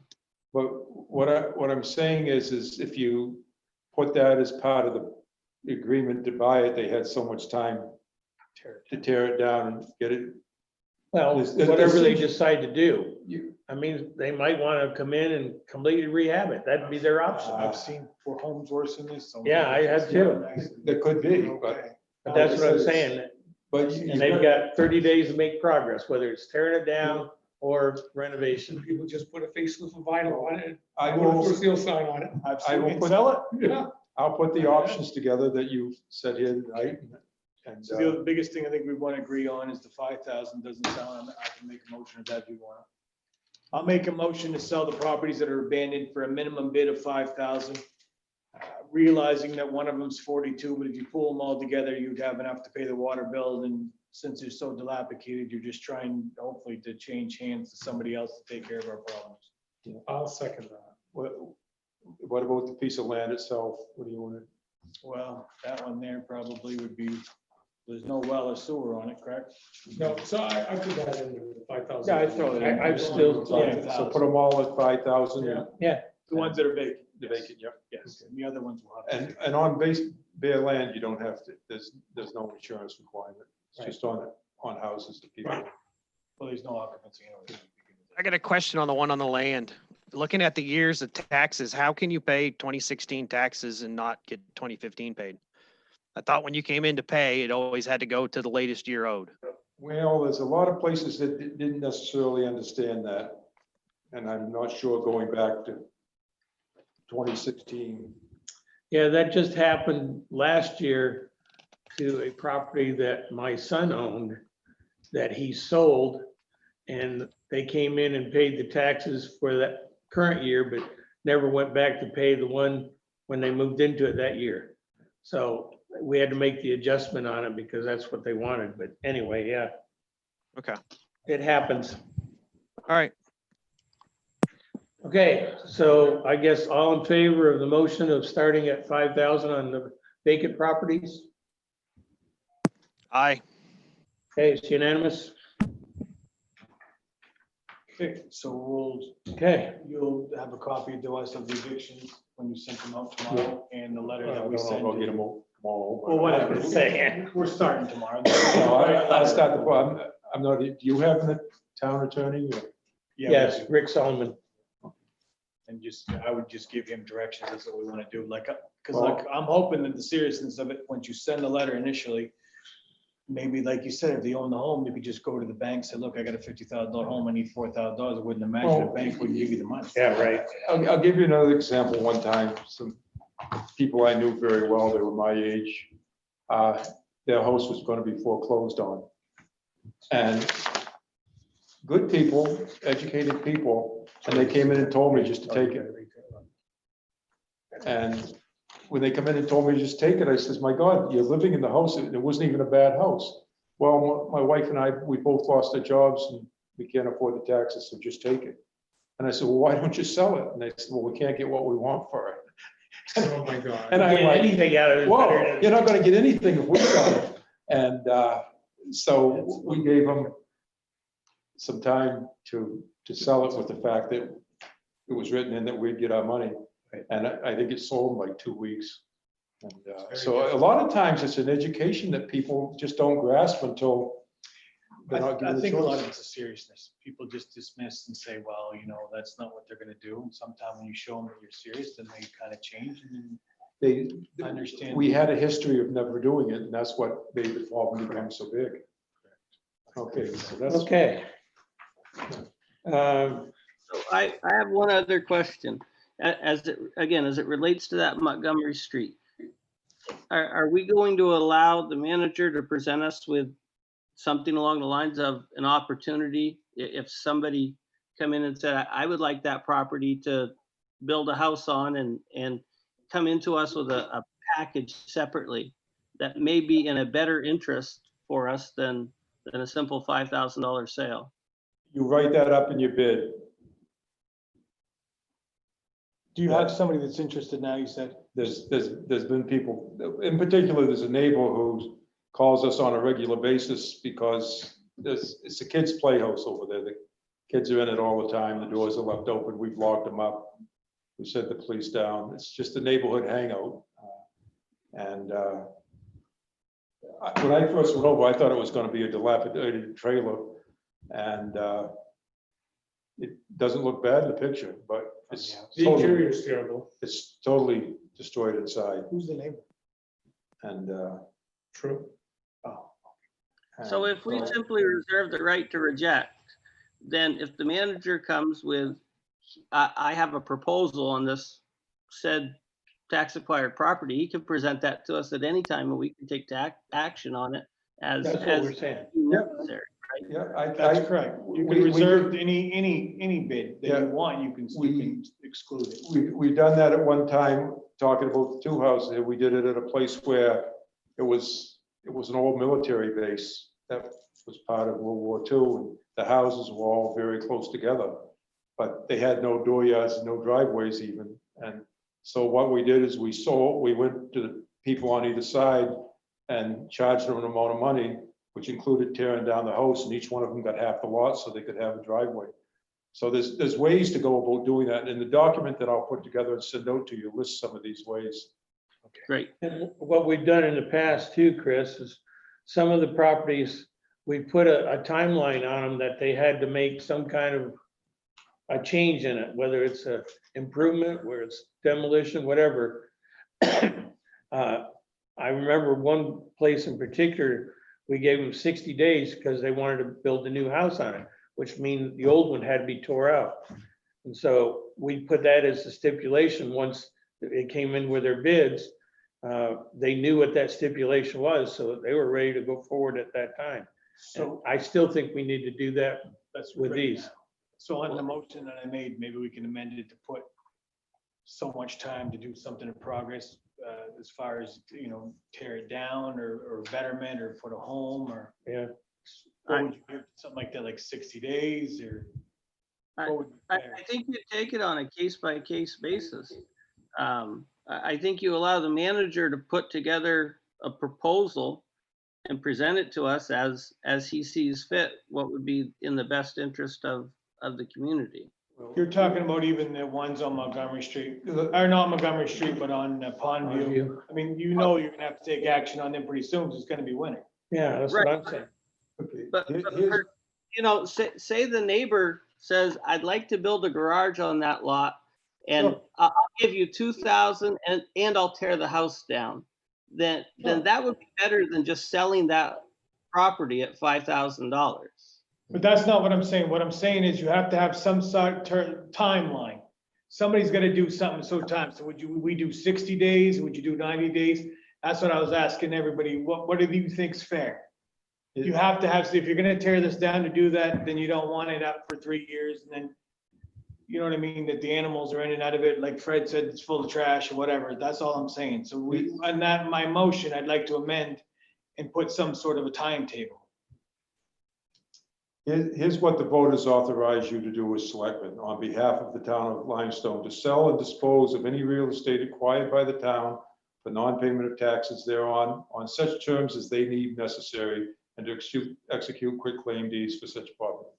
So you are entitled by the vote of the So do people we of want to put a Limestone. time that we should do these properties? Does anybody think, certainly, that we should put some sort of a time on the bid that you have to do something with the property, whether it be betterment or tear it down or? At least secure it and board it up so that it's just not a neighborhood. I'm saying nuisance. as they come in and they're willing to put in a bid on it and stuff, what I'm saying is he can discuss with them at the time that if we give this to you, do you see a 60-day window on this or whatever? And Or then, sealed bid from away, you're not gonna have that opportunity. well, no, but they'll send it in and you'll be conversating with them after that, Once you open the bid, you mean? right? Well, And can you do whoever, that, though? Can you bid on something and then change the bid spec to time, whatever you think? you ask them what they're gonna, when you let them know that you've got the bids and so forth. Right. That's when you contact each person, see what their intentions are and so forth. I see. Right. And then you find out, well, what's your time frame for this? Because you can reject it if you don't. Right. Okay. No, that makes sense. And you can do the betterment of whoever you think's gonna do the Right. best. Okay, no, I guess. And that way you Makes also sense. answer Chris's question, you know, if somebody comes in and bid's not quite 5,000 or whatever. If they're planning on putting a house on there, it's gonna be worth a lot more than that. So we all benefit. Absolutely. I guess I'll leave that alone. So I'm just saying that we need to be able to do that when they do submit it, just so that it's not gonna be something that's gonna sit there as an eyesore for, Well, you know their Next. intent, you should be able to talk to them personally. Right, that's what I'm saying. I didn't think of it that way. I think it works good that way. Okay? You all set, Chris, Tad? Yep, I'm all set. Okay. Okay, before we get into elected officials' reports, we need to have public hearings, Public meetings. meetings, whatever. Just looking at the calendar, I would like to propose we have one on the 8th and one on Friday, the 10th. What's the 8th? Well, It's a Wednesday. Okay. 10th is a Friday. okay. And then the following Tuesday is the election, so if we have at least two of them, people that can't make the one might be able to make the other. And we'll still broadcast them, so anybody has questions. 6:30. Yes, I make a motion to have the public meetings for July 8th and July 10th at 6:30. Where are we gonna have it? Here or up at school or I would say we probably should have it in the auditorium because we can put it up on the screen. in the auditorium at the school? That- What do you think? I was just not quite sure whether you were going to be doing these as just informational sessions or whether you're going to be doing them as meetings where you call to order. No, it's informational. All we're doing is getting the information out about, even though it's on the web, what's happening. People are already asking, can you explain this to me? And that's what these meetings are And for. besides my point, you'll have the full warrant there, because what I've talked to Vicky about is, could we actually have somebody there with the absentee ballots so that they could take their absentee ballots while they're there? Yeah, And that way get a that's broader good. population of That's people. good, yeah. I like it. Because we're still, even with this, on election day, we have to move over to the school because of the number of people.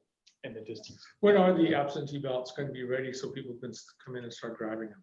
Yeah, the only way that has been tossed out there is another option. If we had a drive-in movie theater that worked, we could have it in a drive-in movie theater. Like, you gotta be kidding me. Well, hopefully they're ready now, Should be able to get them. now that we did it, yes. Yeah, everything will be ready to go. We just had to clear up that one in tonight, so everything will be ready tomorrow. The ballots, as I said here somewhere, all the colors are all set and ready to be passed out tomorrow, so people can start getting them. And I just wanted to clear up group of articles as to. Okay, so we got a motion and a second, right? Mhm. You get that? All in favor of the 8th and the 10th for public informational meetings? Aye. Okay, it's unanimous. Now, Will the school be invited to those? Oh, yeah. I've been keeping everybody informed on the web and everything, so this will be on the web, so everybody knows. I will call Bill Dobbins personally, so that, make sure that he can get it out to all his staff, so they can be there too. okay, now, Thank I gotta clarify something. If more than three of you, if three or more of you is gonna be there, then it's officially a meeting. So That's is it- right. Was everybody planning to come into both times, or is this? Yes. No, that's my next item on here, is to see who plans on to going to each meeting. I plan on going. So both of them? Yes. Okay. So we can only have one other person from the board then. Oh, okay, okay. Or we have to make it a meeting and, Well, you just have to put the warrant out, right? Yeah, either way, we can do that. If tomorrow you'd have 7 days. No, you would. You'd have to do it tonight. No. At a workshop, what are you gonna? Tomorrow would be, you can set it as a workshop, but it's simply a fact of you have to we call. have to it order and publicize adjourn, it, yeah. If there's gonna Oh, be three. I don't know, I guess whatever you guys feel, I guess. Well, I felt if there was just two of us at each meeting, originally I was looking at 3 nights. But I don't know if we really need 3 nights, because No, the first night, nobody's gonna show, and the second night, you'll get a few more, and last night, you're gonna get everybody to show up. So that's why I'm hoping to, No, I'll, whatever, we can work that out. I mean, I'll go to just one, whatever one's, And I'm going to make myself available. If like the chamber wanted to have their own private session or something, I'm more than willing to go talk to them or any other group that might be in town. what's the 10th, is a Friday? You said this. Friday. That'd be better for me if I could. Wednesdays are difficult for me. Was Wednesday better for you, Fred, or Friday? Because I don't care, because I can just. well, Wednesdays are good, but what, does Chris or Tad? Chris, you wanna come? They wanna go, we'll. Tad is in chemo, he can't. Okay, You guys just let me know what you need. Tad, would you wanna come or no? I mean, that's up to you guys. I mean, that's a bounce back week for me. No, that's I'm totally on- up to you. Yeah, well, I mean, I'm on chemo right now, so it usually takes me about a week to bounce back. Okay. If you don't need me to go, I'd assume bow out, but Okay, no. I'll definitely be watching them. No, definitely understand. so do you wanna go to the Wednesday, the 8th, Chris? Yep. So you and Chris will go Wednesday, me and Walt go Friday? So we decided, is that what you want? You want Wednesday? Works for me. Friday, 6:30. Okay. Represent us proud, Fred. So I don't know. I don't know what you guys want, but I agree with Walt. I think Wednesday will be a fistful of people, if Yeah. Wednesday's tough. Okay, elected officials report and statements. Anything, Fred? Yep. The only thing I'd like to have the credit card statements back, and I know we didn't go over this with you, but just to show that we had them before and I haven't seen them for a while. Credit card statements is not in your packet. No, I didn't see it. No, I didn't see it. And how much is in our account right now to get by? We talk about this all the time. Are we on our credit line now, or do we actually have money in the We- account to get by? Now that money's starting to come in and cars are getting registered and building and stuff, we pay it off. Every time we build up a certain amount of money, we pay the line of credit off, keep it at 0. Okay. Uh, So what do we have in the account right now, do you think? It's, I'm not sure right at It's this okay. moment. Just email me tomorrow. That's fine. There is some financial stuff in there, and now that I'm past this part of it, I'll be able to. I did look through it, but I didn't see it. I'm just It's, curious. I guess, are we positive, or are we still at? we are positive right now. Yeah, that's what I want. Yes, we're positive right now. All of our bills are paid on right now. We're caught up with everything that we, Well- There's some bills, well, first of all, there's some bills that aren't due to July, they just come out earlier. okay. And then there's other bills that have come in this month that haven't been paid yet. But we're supposed to be at 0 on the loan. all the time. Okay. If we have to pull it up to meet payroll in particular, we do. But what I was fearing is when I first got here, we was paying into it too far. And it really should be a stopgap. And I mean, we were into it because bills were coming in and nobody was paying taxes of registry cards. And it's not that we don't have money, we have the CDs and all these other accounts, it's just not. It's not fluid. Not readily available, yeah.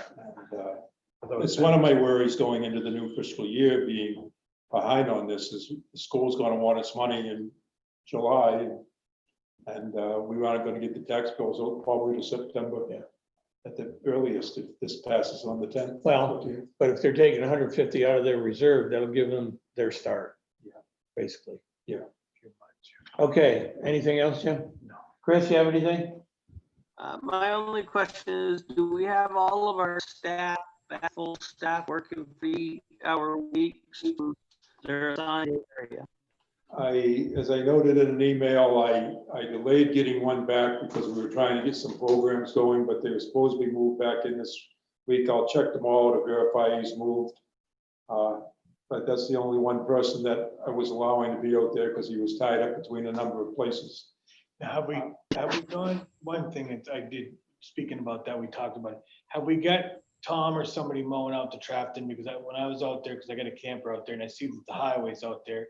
And I think we have other things we should be doing with the highway. I thought that Tom was gonna mow Yeah. out there, That's what I thought. but he's not mowing out there. When I'm out there, one of the Piers boys, and I forget their names because they're twins and I don't know them apart except for seeing, but anyway, they were mowing it.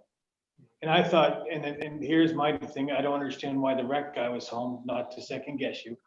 The director, if we're worried about COVID, when you're mowing, you're by yourself. So we could have utilized him to mow, I would assume, instead of the highway guys at the peak of our time to fix our roads. I don't see that that's a very good resource to have them mow. Yeah, we discussed the possibility of dropping the mower off out there so that the people out there, because that makes it all on Trafton rather than still the town. The whole Trafton thing is quite a learning curve, in particular, in what role we play in it and what this, without getting in, I mean, this is really a topic besides what you're going tonight, the long term, is what is the relationship with Trafton supposed to be in terms of the money that comes in, the money goes out, and whether the towns gets paid for the services and work they provide out there, whether it's the highway crew or the rec crew or whatever, because at least some people were telling me that it's supposed to be self-supporting. Well, police and fire covers everybody, but Yeah, that doesn't matter. but town hall and Highway. and recreation, those are functions that, again, as we look at all the departments, we'll find out what's the most productive way to use our people. But right now, part of the problem is, how do you get programs going for these kids that are trying to get out? We ran into the issue the other day with indoor swimming pools aren't recommended under the CDC. Outdoor swimming in lakes and stuff is fine. He started his first programs this week. There's a thing in there on some of the recreation programs he's been putting together. There's a lot of after the fact stuff. So getting this budget done, unfortunately, has been the major part of most all the hours I put in. And Well, rightfully so. Absolutely. Okay, Chris, is there anything else? We do, by the way, you're not here, so you didn't get them, but the Limestone Fire Department monthly report and the Recreation monthly report, we've got those from. Okay. So are we gonna just Tom My tomorrow? only other question would be is, I get, are you able to use Doug, part-time? Hang on. Hang on, Chris. We're not hearing you clearly because we've got other conversations going. So it's causing the microphone to kick in and out. So Sorry. go ahead and ask your question again, please. Are we able to use the part-time rec helper to staff, whether it be lawnmower or some of these other tasks that need to get taken care of? Since we're on a limited program. That's what we were just talking about. Jimmy was asking about why the highway department was out there mowing. That we talked about that in one of our meetings, to have Tom, out there doing while he's out there and so forth. And we discussed in our meeting about having the mower dropped off out there, so that could be done. But that's what we're gonna check into. But even downtown, your park downtown, why couldn't we be utilizing the part-time rec guy to be doing some weed whack and maybe doing some things like that? Because running such limited programs, and we've got the hours allotted. We can check into it. What is he asking? Do about? we even have a part-time rec person right now? No, I don't believe so. Do you? I don't think we hired anybody this year. No, we didn't put any money appropriate for it. Part of the reason. You talking about the rec director, Chris, or you talking about a helper? Rec director, and then there was Ewan who helped out with programs. I don't know if he's even here anymore. I can see him I- and everything, but I can't understand what he's saying. Can you, Will? He's asking about the part-time rec person and the rec director helping out with the park Right. and stuff and other things that need to be done. Oh, last year, correct? The guy that was out to try. That was only Trafton though. He didn't He come. was in town. He worked, I seen him a couple of times when I first got on the board. He was working down at the park painting and stuff, remember? Oh, I told you when they went down to paint, get whatever they were trying to get paint, and I talked to you about getting more paint. That was Tom Payne. Okay. Doug hired him to do some minor maintenance stuff. Yeah. And you know what? He did pretty good up there. He showed you too, right, Fred, up down to Tom, up to the, what do you guys call it? The screen tent, I call it, out on in Trafton. But he's fixed it up pretty good. Yeah, and he made that petition. Yeah, and he painted it all up and it looks good. He fixed the door. There's a screen up top that Fred noticed that I didn't notice till he mentioned it, but it looks good. I mean, he did a good job. He's cleaned it up. He's going and doing the outhouses out there all the time when I was camping. He's down there 2 or 3 times a day, cleaning the showers and stuff. He's doing a very good job. And there's more work to be done down at the park since the rest of the construction's been done down there. And I don't know, if you got to the weed.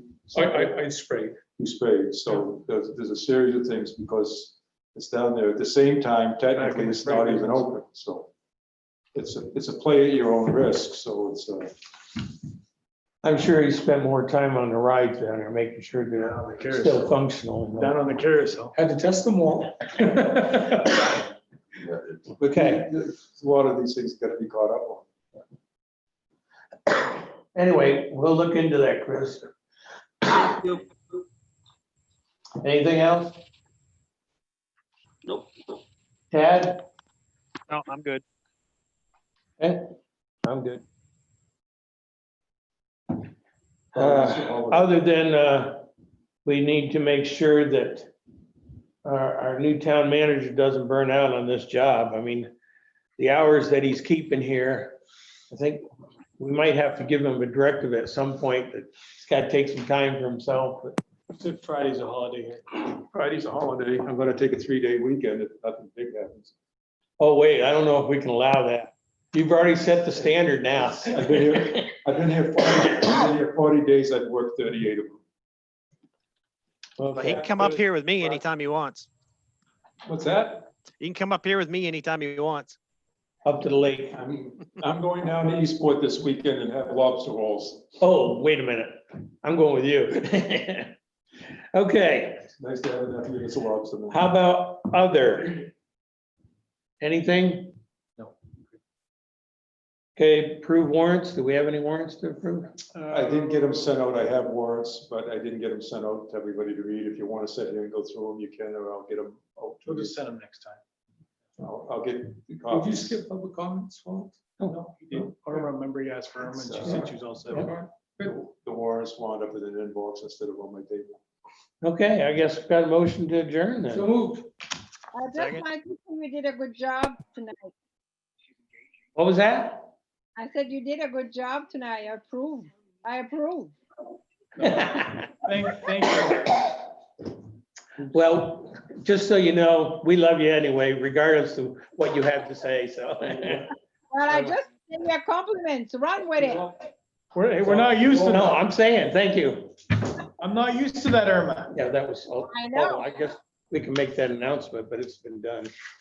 I think you should make the announcement. Before we actually leave, we did entertain the bids on the bus and we did open them. Town manager has already contacted the winning bidder, which was Jim Cody, for $567 for the old wreck bus that's out of Snow Barn. There was 2 bids received.